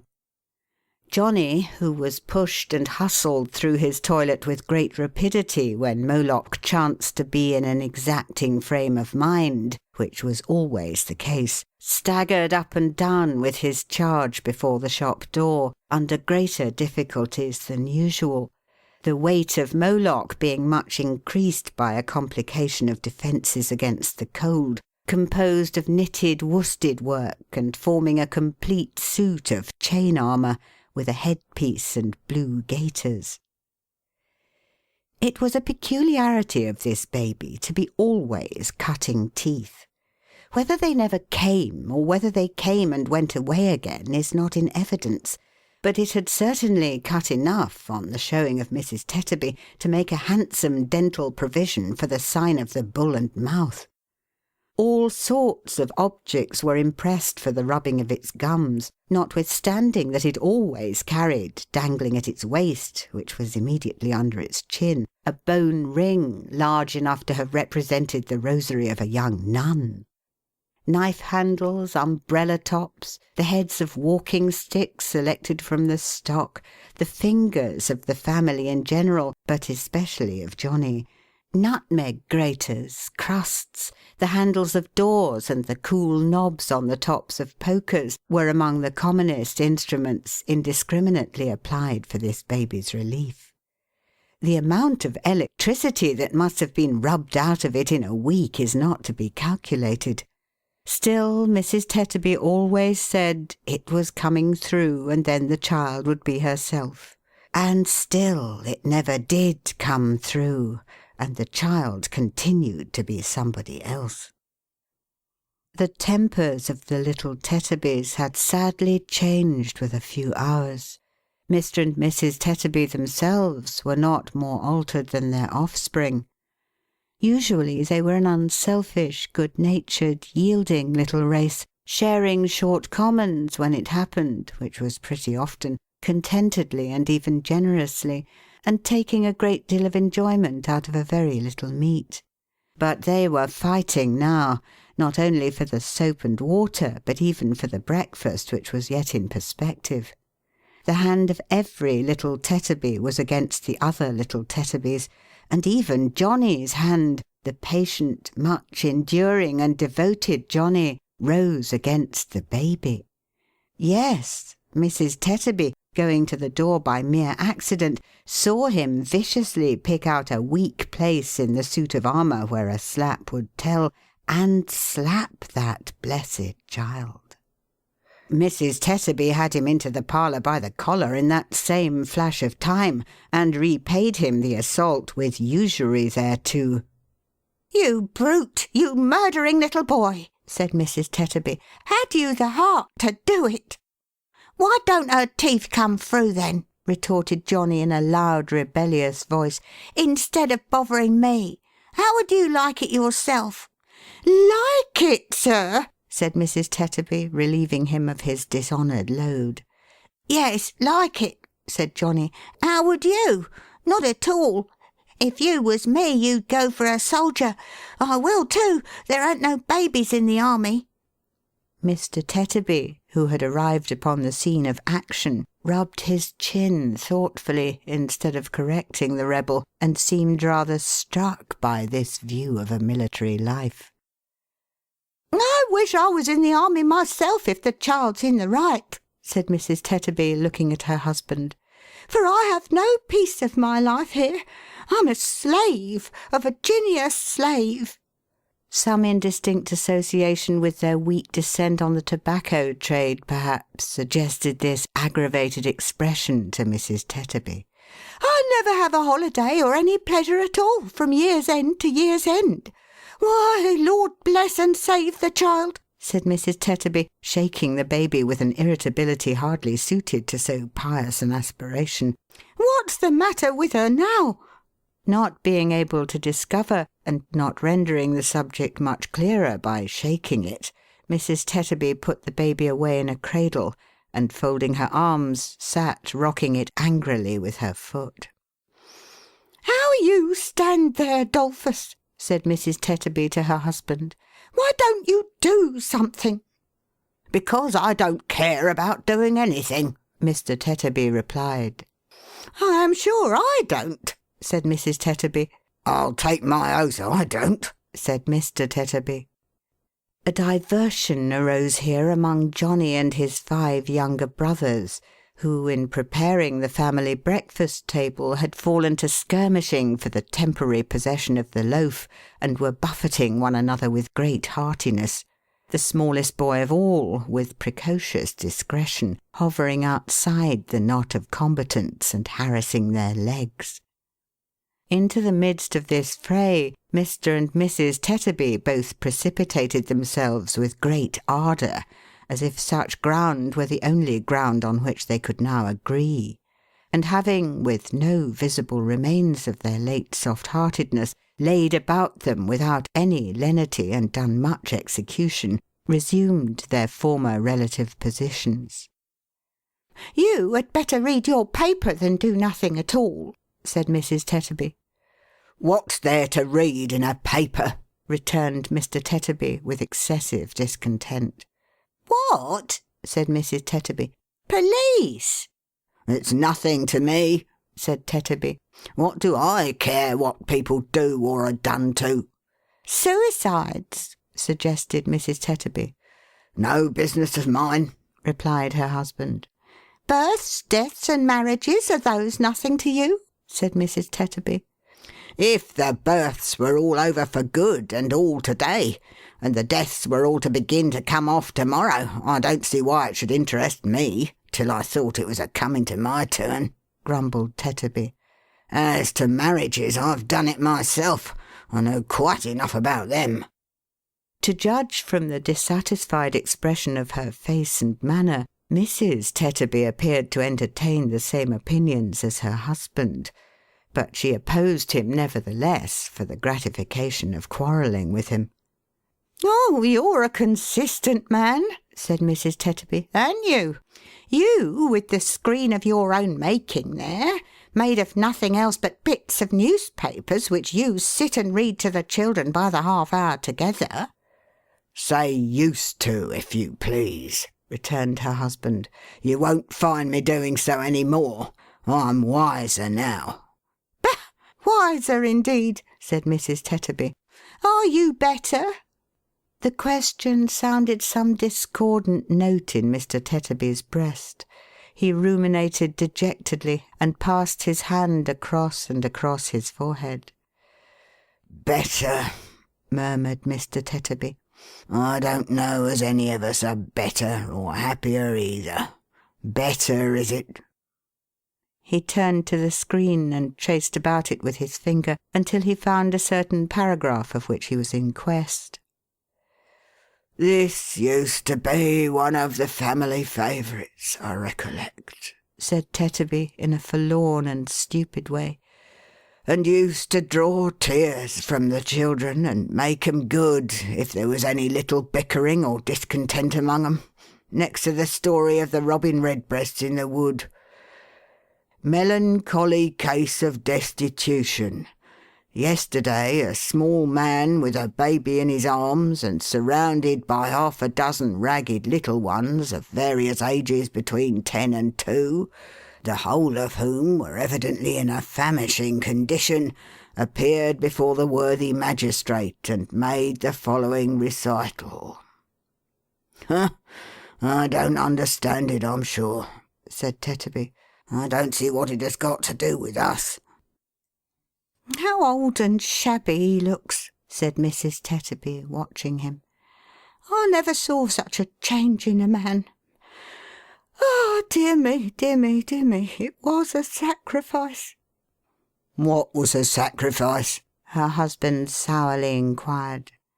Mrs. Tetterby shook her head, and without replying in words, raised a complete sea-storm about the baby by her violent agitation of the cradle. If you mean your marriage was a sacrifice, my good woman, said her husband. I do mean it, said his wife. Why, then I mean to say, pursued Mr. Tetterby as sulkily and surlily as she, that there are two sides to that affair, and that I was the sacrifice, and that I wish the sacrifice hadn't been accepted. I wish it hadn't, Tetterby, with all my heart and soul, I do assure you, said his wife. You can't wish it more than I do, Tetterby. I don't know what I saw in her, muttered the newsman, I'm sure. Certainly if I saw anything, it's not there now. I was thinking so last night after supper by the fire. She's fat, she's ageing, she won't bear comparison with most other women. He's common looking, he has no air with him. He's small, he's beginning to stoop, and he's getting bald, muttered Mrs. Tetterby. I must have been half out of my mind when I did it, muttered Mr. Tetterby. My senses must have forsook me. That's the only way in which I can explain it to myself, said Mrs. Tetterby with elaboration. In this mood they sat down to breakfast. The little Tetterbys were not habituated to regard that meal in the light of a sedentary occupation, but discussed it as a dance or trot, rather resembling a savage ceremony in the occasional shrill whoops and brandishings of bread and butter with which it was accompanied, as well as in the intricate filings off into the street and back again, and the hoppings up and down the doorsteps which were incidental to the performance. In the present instance, the contentions between these Tetterby children for the milk and water jug common to all which stood upon the table presented so lamentable an instance of angry passions risen very high indeed, that it was an outrage on the memory of Dr. Watts. It was not until Mr. Tetterby had driven the whole herd out at the front door that a moment's peace was secured, and even that was broken by the discovery that Johnny had surreptitiously come back, and was at that instant choking in the jug like a ventriloquist in his indecent and rapacious haste. "These children will be the death of me at last," said Mrs. Tetterby, after banishing the culprit. "And the sooner the better, I think." "Poor people," said Mr. Tetterby, "ought not to have children at all. They give us no pleasure."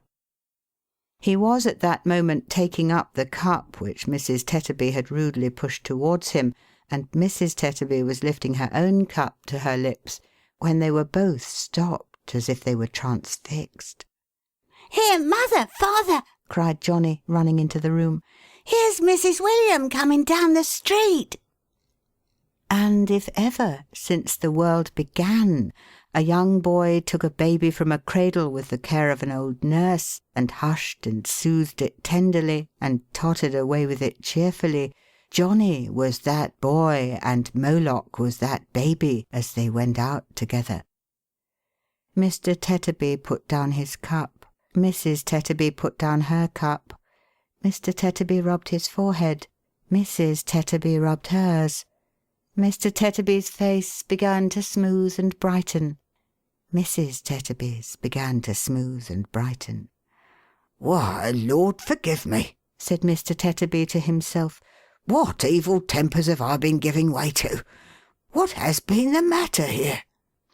"How could I ever treat him ill again after all I said and felt last night?" sobbed Mrs. Tetterby, with her apron to her eyes. "Am I a brute?" said Mr. Tetterby. "Or is there any good in me at all? Sophia, my little woman!" "Dolphus, dear," returned his wife. I've been in a state of mind," said Mr. Tetterby, "that I can't abear to think of, Sophie." "Oh, it's nothing to what I've been in, Dolph," cried his wife in a great burst of grief. "My Sophia," said Mr. Tetterby, "don't take on. I never shall forgive myself. I must have nearly broke your heart, I know." "No, Dolph, no. It was me," cried Mrs. Tetterby. "My little woman," said her husband, "don't. You make me reproach myself dreadful when you show such a noble spirit. Sophia, my dear, you don't know what I thought. I showed it bad enough, no doubt, but what I thought, my little woman." "Oh dear, Dolph, don't, cried his wife. "Sophia," said Mr. Tetterby, "I must reveal it. I couldn't rest in my conscience unless I mentioned it. My little woman—" "Mrs. William's very nearly here," screamed Johnny at the door. "My little woman, I wondered how—" gasped Mr. Tetterby, supporting himself by his chair. "I wondered how I had ever admired you. I forgot the precious children you have brought about me, and thought you didn't look as slim as I could wish. I never gave a recollection," said Mr. Tetterby with severe self-accusation, "to the cares you've had as my wife, and along of me and mine, when you might have had hardly any with another man, who got on better and was luckier than me. Anybody might have found such a man easily, I'm sure. And I quarrelled with you for having aged a little in the rough years you have lightened for me. Can you believe it, my little woman? I hardly can myself." Mrs. Tetterby, in a whirlwind of laughing and crying, caught his face within her hands and held it there. "Oh, Dolph!" she cried. "I am so happy that you thought so. I am so grateful that you thought so. For I thought that you were common looking, Dolph, and so you are, my dear. And may you be the commonest of all sights in my eyes till you close them with your own good hands. I thought that you were small, and so you are, and I'll make much of you because you are, and more of you because I love my husband. I thought that you began to stoop, and so you do, and you shall lean on me, and I'll do all I can to keep you up. I thought there was no air about you, but there is, and it's the air of home, and that's the purest and the best there is, and God bless home once more, and all belonging to it, Dolph." "Hurrah! Here's Mrs. William!" cried Johnny. So she was, and all the children with her, and as she came in they kissed her, and kissed one another, and kissed the baby, and kissed their father and mother, and then ran back and flocked and danced about her, trooping on with her in triumph. Mr. and Mrs. Tetterby were not a bit behindhand in the warmth of their reception. They were as much attracted to her as the children were. They ran towards her, kissed her hands, pressed round her, could not receive her ardently or enthusiastically enough. She came among them like the spirit of all goodness, affection, gentle consideration, love, and domesticity. "What!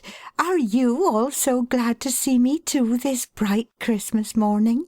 said Milly, clapping her hands in a pleasant wonder. "Oh dear, how delightful this is!" More shouting from the children, more kissing, more trooping round her, more happiness, more love, more joy, more honour on all sides than she could bear. "Oh dear," said Milly, "what delicious tears you make me shed! How can I ever have deserved this? What have I done to be so loved?" "Who can help it?" cried Mr. Tetterby. "Who can help it?" cried Mrs. Tetterby.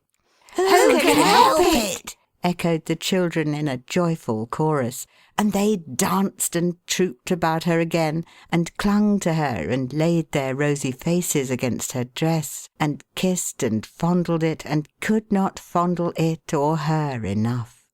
"I never was so moved," said Milly, drying her eyes, "as I have been this morning. I must tell you as soon as I can speak. Mr. Redlaw came to me at sunrise, and with a tenderness in his manner, more as if I had been his darling daughter than myself, implored me to go with him to where William's brother George is lying ill. We went together, and all the way along he was so kind, and so subdued, and seemed to put such trust and hope in me that I could not help crying with pleasure. When we got to the house, we met a woman at the door. Somebody had bruised and hurt her, I am afraid, who caught me by the hand and blessed me as I passed." "She was right," said Mr. Tetterby. Mrs. Tetterby said she was right. All the children cried out she was right. "Ah, but there's more than that," said Milly. "When we got upstairs into the room, the sick man, who had lain for hours in a state from which no effort could rouse him, rose up in his bed, and bursting into tears, stretched out his arms to me, and said that he had led a misspent life, but that he was truly repentant now in his sorrow for the past, which was all as plain to him as a great prospect from which a dense black cloud had cleared away, and that he entreated me to ask his poor old father for his pardon and his blessing, and to say a prayer beside his bed. And when I did so, Mr. Redlaw joined in it so fervently, and then so thanked me, and thanked Heaven, that my heart quite overflowed, and I could have done nothing but sob and cry, if the sick man had not begged me to sit down by him, which made me quiet, of course. As I sat there, he held my hand in his until he sunk in a doze, and even then, when I withdrew my hand to leave him to come here, which Mr. Redlaw was very earnest indeed in wishing me to do, his hand felt for mine, so that someone else was obliged to take my place and make believe to give him my hand back. Oh dear, said Milly, sobbing. How thankful and happy I should feel, and do feel, for all this. While she was speaking, Redlaw had come in, and, after pausing for a moment to observe the group of which he was the centre, had silently ascended the stairs. Upon those stairs he now appeared again, remaining there while the young student passed him and came running down. Kind nurse, gentlest, best of creatures, he said, falling on his knee to her and catching at her hand. Forgive my cruel ingratitude. Oh dear, cried Milly innocently. Here's another of them. Oh dear, here's somebody else who likes me. What shall I ever do? The guileless, simple way in which she said it, and in which she put her hands before her eyes and wept for very happiness, was as touching as it was delightful. I was not myself, he said. I don't know what it was. It was some consequence of my disorder, perhaps. I was mad. But I am so no longer. Almost as I speak, I am restored. I heard the children crying out your name, and the shade passed from me at the very sound of it. Oh, don't weep, dear Milly. If you could read my heart, and only know with what affection and what grateful homage it is glowing, you would not let me see you weep. It is such deep reproach. No, no, said Milly. It's not that. It's not indeed. It's joy. It's wonder that you should think it necessary to ask me to forgive so little, and yet it's pleasure that you do. And will you come again? And will you finish the little curtain? No, said Milly, drying her eyes and shaking her head. You won't care for my needlework now. Is it forgiving me to say that? She beckoned him aside and whispered in his ear. There is news from your home, Mr. Edmund. News? How? Either you're not writing when you were very ill, or the change in your handwriting when you began to be better created some suspicion of the truth. However that is, but you're sure you'll not be the worse for any news, if it's not bad news? Sure. Then there's someone come, said Milly. My mother? Asked the student, glancing round involuntarily towards Redlaw, who had come down from the stairs. Hush, no, said Milly. It can be no one else. Indeed, said Milly. Are you sure? It is not. Before he could say more, she put her hand close upon his mouth. Yes, it is, said Milly. The young lady, she is very like the miniature, Mr. Edmund, but she is prettier, was too unhappy to rest without satisfying her doubts, and came up last night with a little servant maid. As you always dated your letters from the college, she came there, and before I saw Mr. Redlaw this morning, I saw her. She likes me too, said Milly. Oh dear, that's another. This morning? Where is she now? Why, she is now, said Milly, advancing her lips to his ear, in my little parlour in the lodge, and waiting to see you. He pressed her hand and was darting off, but she detained him. Mr. Redlaw is much altered, and has told me this morning that his memory is impaired. Be very considerate to him, Mr. Edmund. He needs that from us all. The young man assured her by a look that her caution was not ill bestowed, and as he passed the chemist on his way out, bent respectfully and with an obvious interest before him. Redlaw returned the salutation courteously and even humbly, and looked after him as he passed on. He drooped his head upon his hand, too, as trying to reawaken something he had lost. But it was gone. The abiding change that had come upon him since the influence of the music and the Phantom's reappearance was that now he truly felt how much he had lost, and could compassionate his own condition and contrast it clearly with the natural state of those who were around him. In this, an interest in those who were around him was revived, and a meek, submissive sense of his calamity was bred, resembling that which sometimes obtains in age, when its mental powers are weakened, without insensibility or sullenness being added to the list of its infirmities. He was conscious that as he redeemed through Milly more and more of the evil he had done, and as he was more and more with her, this change ripened itself within him. Therefore, and because of the attachment she inspired him with, but without other hope, he felt that he was quite dependent on her, and that she was his staff in his affliction. So when she asked him whether they should go home now, to where the old man and her husband were, and he readily replied yes, being anxious in that regard, he put his arm through hers and walked beside her. Not as if he were the wise and learned man to whom the wonders of nature were an open book, and hers were the uninstructed mind, but as if their two positions were reversed, and he knew nothing, and she all.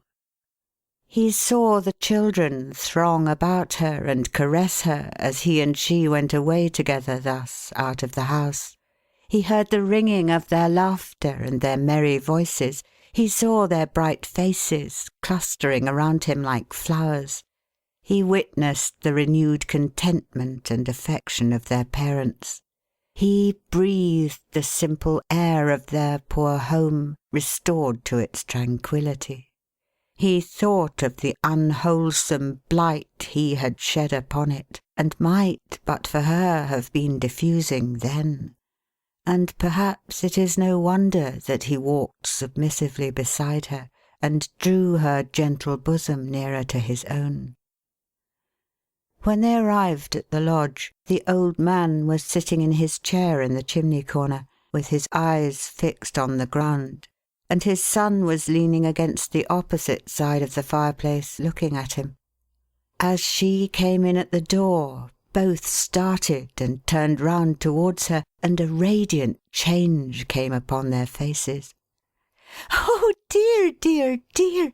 They are pleased to see me like the rest," cried Milly, clapping her hands in an ecstasy and stopping short. "Here are two more." Pleased to see her, pleasure was no word for it. She ran into her husband's arms, thrown wide open to receive her, and he would have been glad to have her there with her head lying on his shoulder through the short winter's day. But the old man couldn't spare her. He had arms for her too, and he locked her in them. "Why, where's my quiet mouse been all this time?" said the old man. "She has been a long while away. I find that it's impossible for me to get on without Mouse. Where's my son William? I fancy I have been dreaming, William." "That's what I say myself, father," returned his son. "I have been in an ugly sort of dream, I think. How are you, father? Are you pretty well?" "Strong and brave, my boy," returned the old man. It was quite a sight to see Mr. William shaking hands with his father, and patting him on the back, and rubbing him gently down with his hand, as if he could not possibly do enough to show an interest in him. "What a wonderful man you are, father! How are you, father? Are you really pretty hearty, though?" said William, shaking hands with him again, and patting him again, and rubbing him gently down again. I never was fresher or stouter in my life, my boy." "What a wonderful man you are, father! But that's exactly where it is," said Mr. William with enthusiasm. "When I think of all that my father's gone through, and all the chances and changes and sorrows and troubles that have happened to him in the course of his long life, and under which his head has grown grey, and years upon years have gathered on it, I feel as if we couldn't do enough to honour the old gentleman, and make his old age easy. How are you, father? Are you really pretty well, though?" Mr. William might never have left off repeating this inquiry, and shaking hands with him again, and patting him again, and rubbing him down again, if the old man had not espied the Chemist, whom until now he had not seen. "I ask your pardon, Mr. Redlaw," said Philip, "but didn't know you were here, sir, or should have made less free. It reminds me, Mr. Redlaw, seeing you here on a Christmas morning, of the time when you was a student yourself, and worked so hard that you was backwards and forwards in our library even at Christmas time. I'm old enough to remember that, and I remember it right well, I do, though I am 87. It was after you left here that my poor wife died. You remember my poor wife, Mr. Redlaw?" The Chemist answered yes. "Yes," said the old man. "She was a dear creetur. I recollect you come here one Christmas morning with a young lady. I ask your pardon, Mr. Redlaw, but I think it was a sister you was very much attached to." The Chemist looked at him and shook his head. "I had a sister," he said vacantly. He knew no more. "One Christmas morning," pursued the old man, "that you come here with her, and it began to snow, and my wife invited the young lady to walk in and sit by the fire that is always a burning on Christmas Day in what used to be, before our 10 poor gentlemen commuted, our great dinner hall. I was there, and I recollect, as I was stirring up the blaze for the young lady to warm her pretty feet by, she read the scroll out loud that is underneath that picture. 'Lord, keep my memory green.' She and my poor wife fell a talking about it, and it's a strange thing to think of now, that they both said, both being so unlike to die, that it was a good prayer, and that it was one they would put up very earnestly if they were called away young, with reference to those who were dearest to them. 'My brother,' says the young lady, 'my husband,' says my poor wife. 'Lord, keep his memory of me green, and do not let me be forgotten.'" Tears more painful and more bitter than he had ever shed in all his life coursed down Redlaw's face. Philip, fully occupied in recalling his story, had not observed him until now, nor Milly's anxiety that he should not proceed. "Philip," said Redlaw, laying his hand upon his arm, "I am a stricken man, on whom the hand of Providence has fallen heavily, although deservedly. You speak to me, my friend, of what I cannot follow. My memory is gone." "Merciful Power!" cried the old man. "I have lost my memory of sorrow, wrong, and trouble," said the Chemist, "and with that I have lost all man would remember." To see old Philip's pity for him, to see him wheel his own great chair for him to rest in, and look down upon him with a solemn sense of his bereavement, was to know, in some degree, how precious to old age such recollections are. The boy came running in and ran to Milly. "Here's the man," he said, "in the other room. I don't want him." "What man does he mean?" asked Mr. William. "Hush!" said Milly. Obedient to a sign from her, he and his old father softly withdrew. As they went out, unnoticed, Redlaw beckoned to the boy to come to him. "I like the woman best," he answered, holding to her skirts. "You are right," said Redlaw with a faint smile. "But you needn't fear to come to me. I am gentler than I was. Of all the world to you, poor child." The boy still held back at first, but yielding little by little to her urging, he consented to approach, and even to sit down at his feet. As Redlaw laid his hand upon the shoulder of the child, looking on him with compassion and a fellow feeling, he put out his other hand to Milly. She stooped down on that side of him, so that she could look into his face, and after silence said, "Mr. Redlaw, may I speak to you?" "Yes," he answered, fixing his eyes upon her. "Your voice and music are the same to me." "May I ask you something?" "What you will."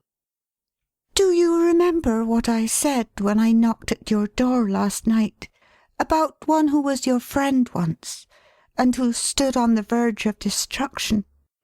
"Yes, I remember," he said, with some hesitation.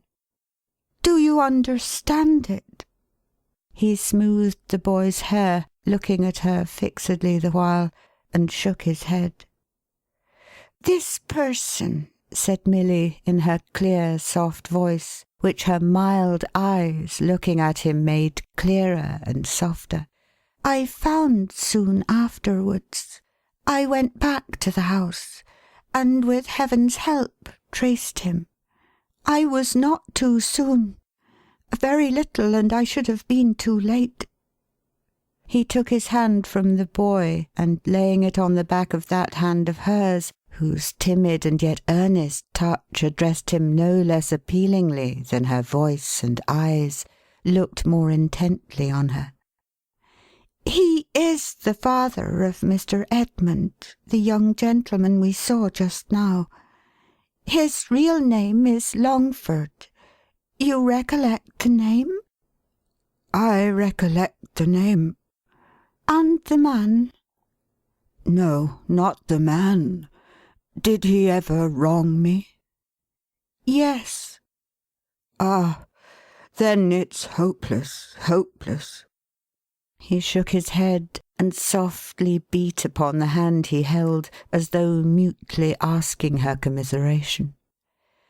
"I did not go to Mr. Edmund last night," said Milly. "You will listen to me just the same as if you did remember all?" "To every syllable you say." "Both because I did not know then that this really was his father, and because I was fearful of the effect of such intelligence upon him after his illness, if it should be.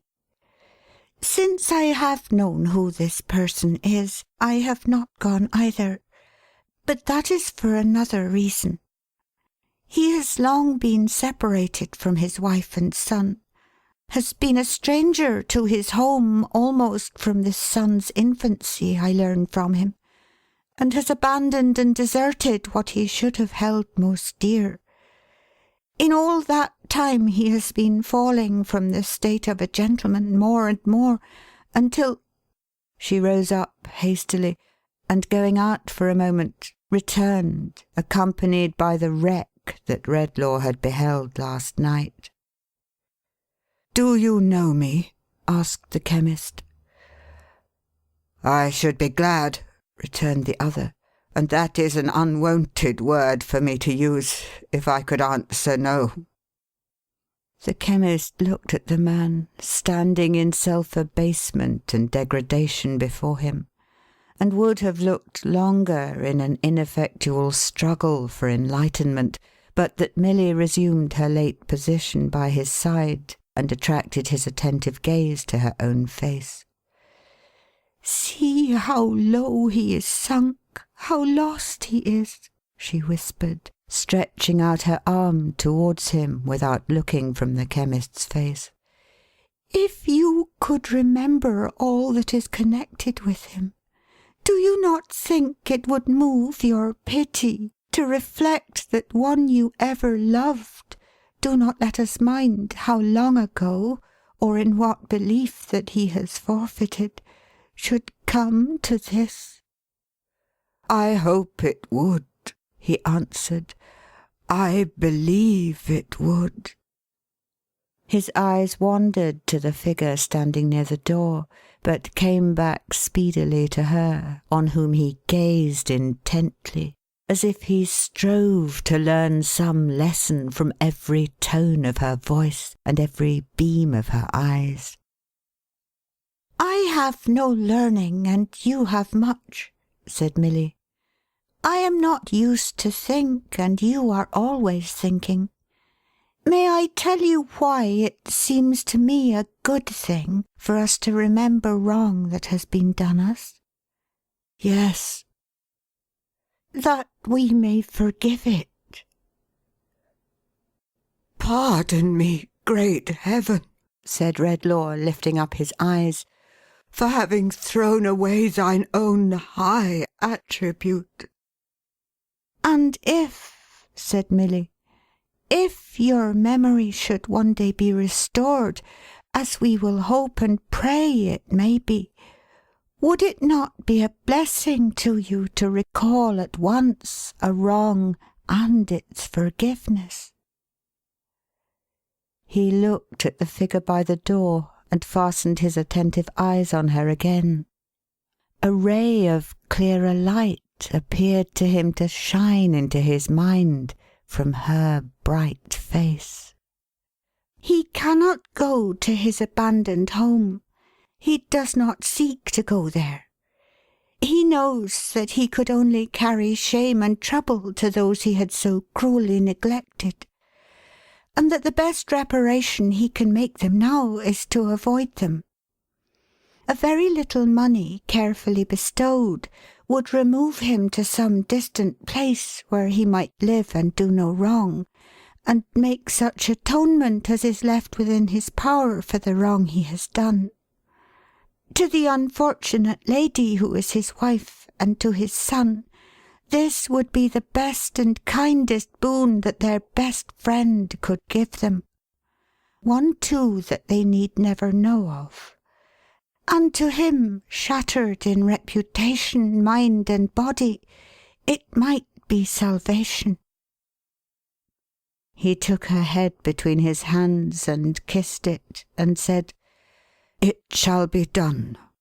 I trust to you to do it for me, now and secretly, and to tell him that I would forgive him, if I were so happy as to know for what."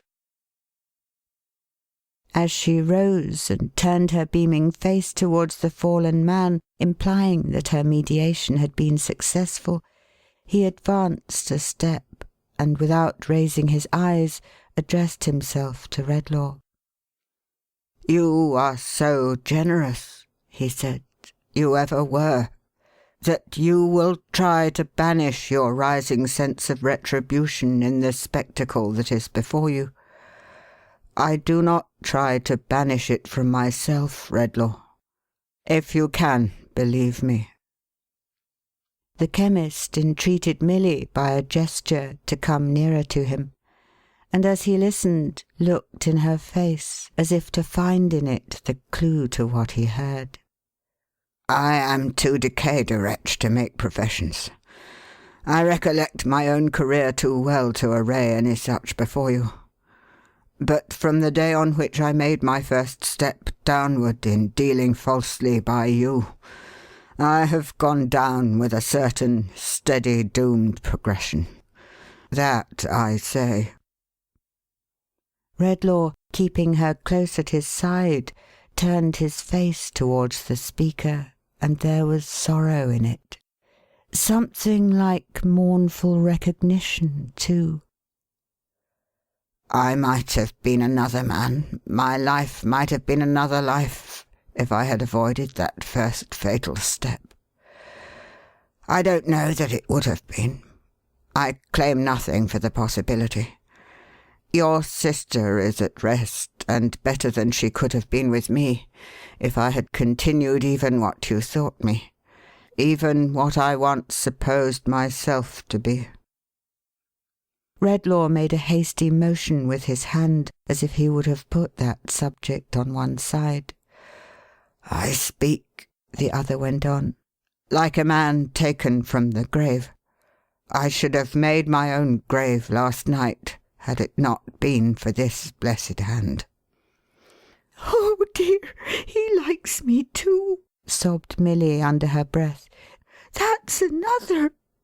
I could not have put myself in your way last night, even for bread.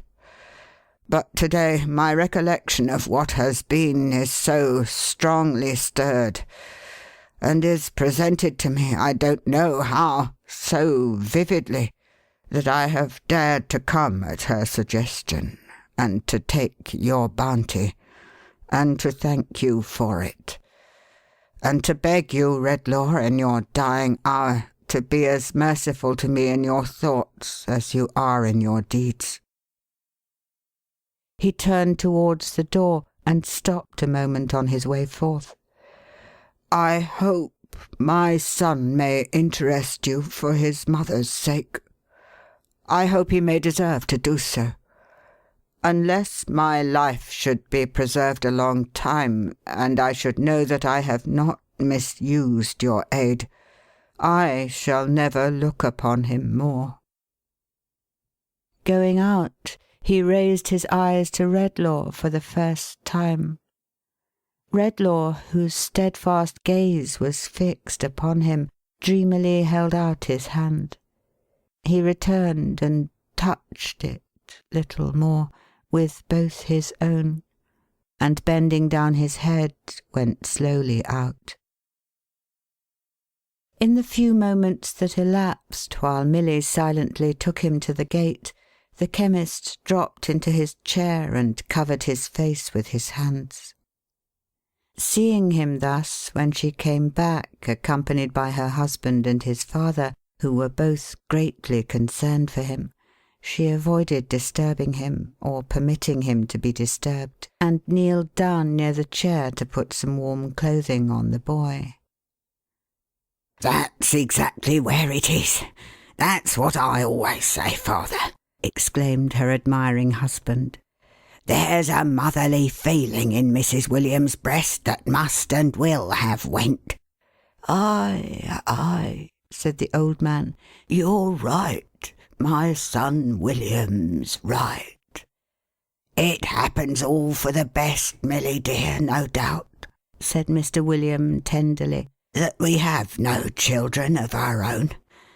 And yet I sometimes wish you had one to love and cherish. Our little dead child that you built such hopes upon, and that never breathed the breath of life, it has made you quiet like, Milly.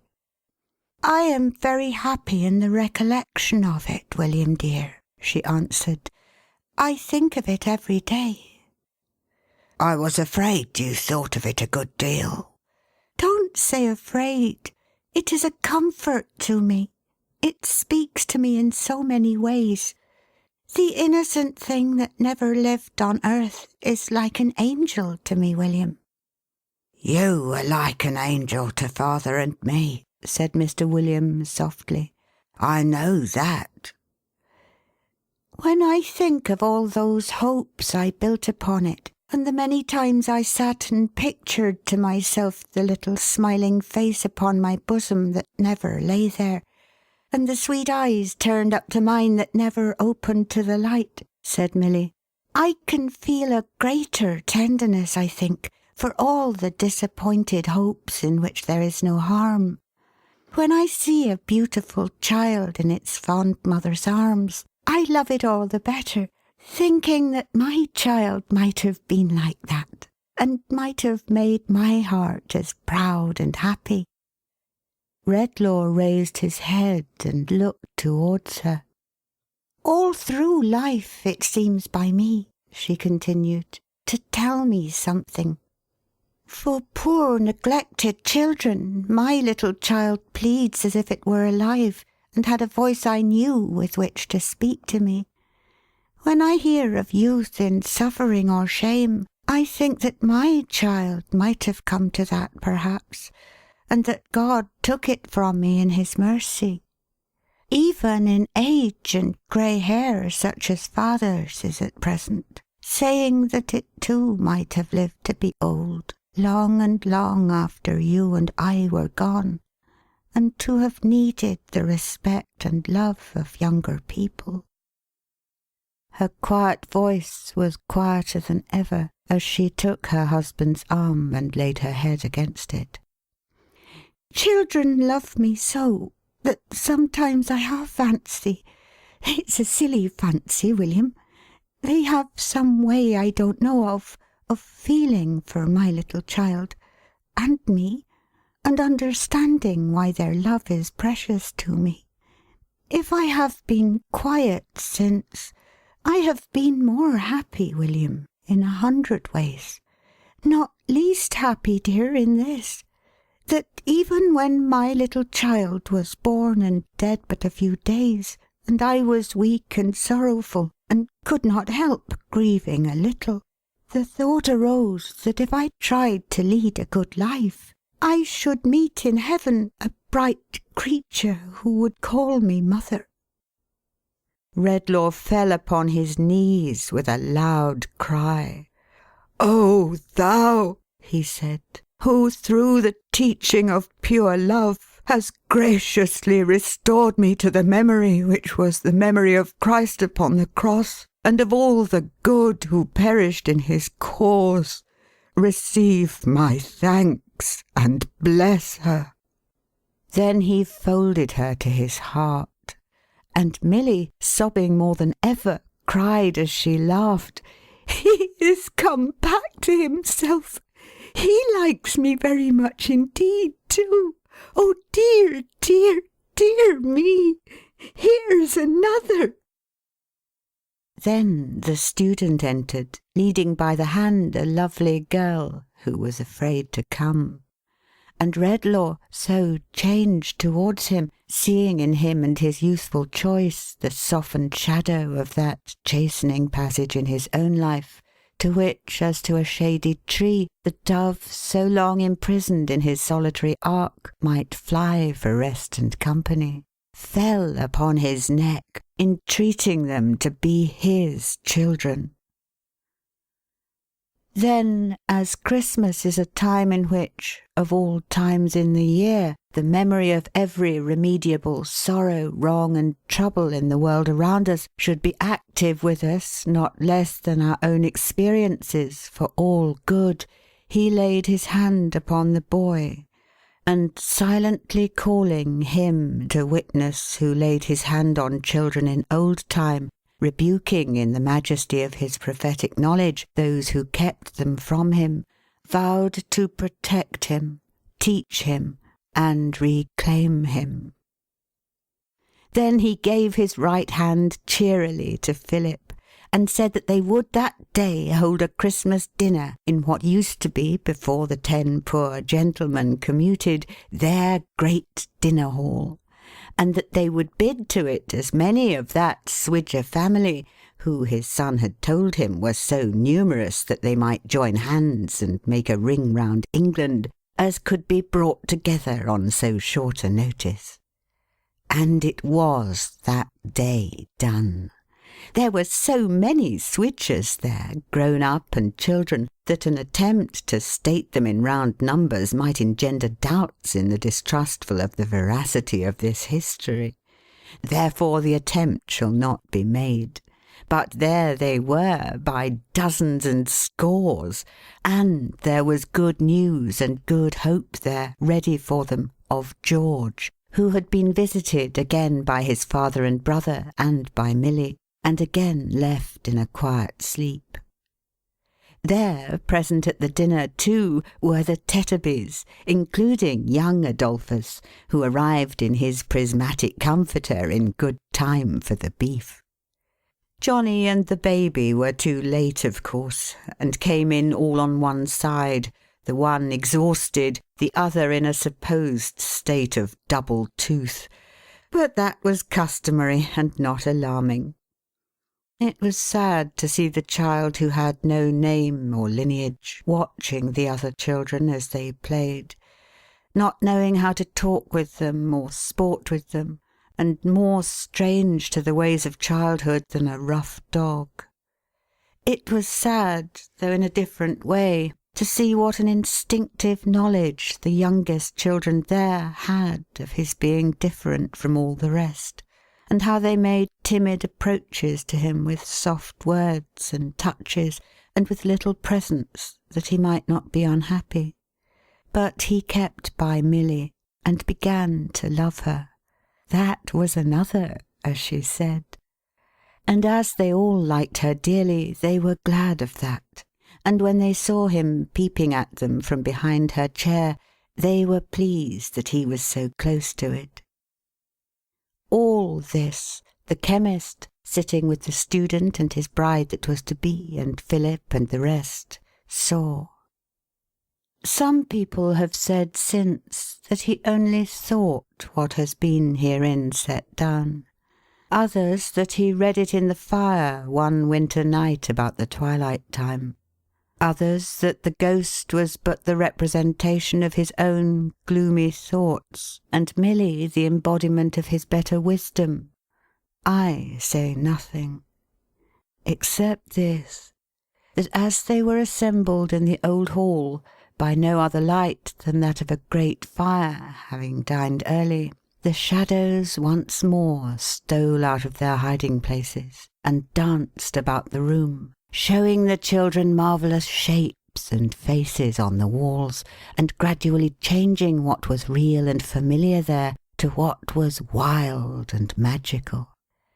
But that there was one thing in the hall, to which the eyes of Redlaw, and of Milly and her husband, and of the old man, and of the student and his bride that was to be, were often turned, which the shadows did not obscure or change.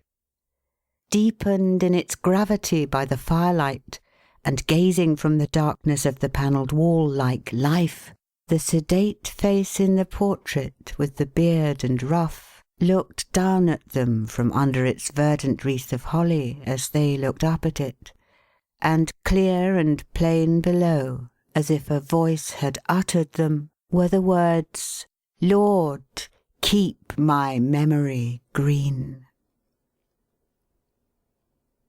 End of The Haunted Man and the Ghost's Bargain by Charles Dickens. Recording by Ruth Golding. Christmas 2012.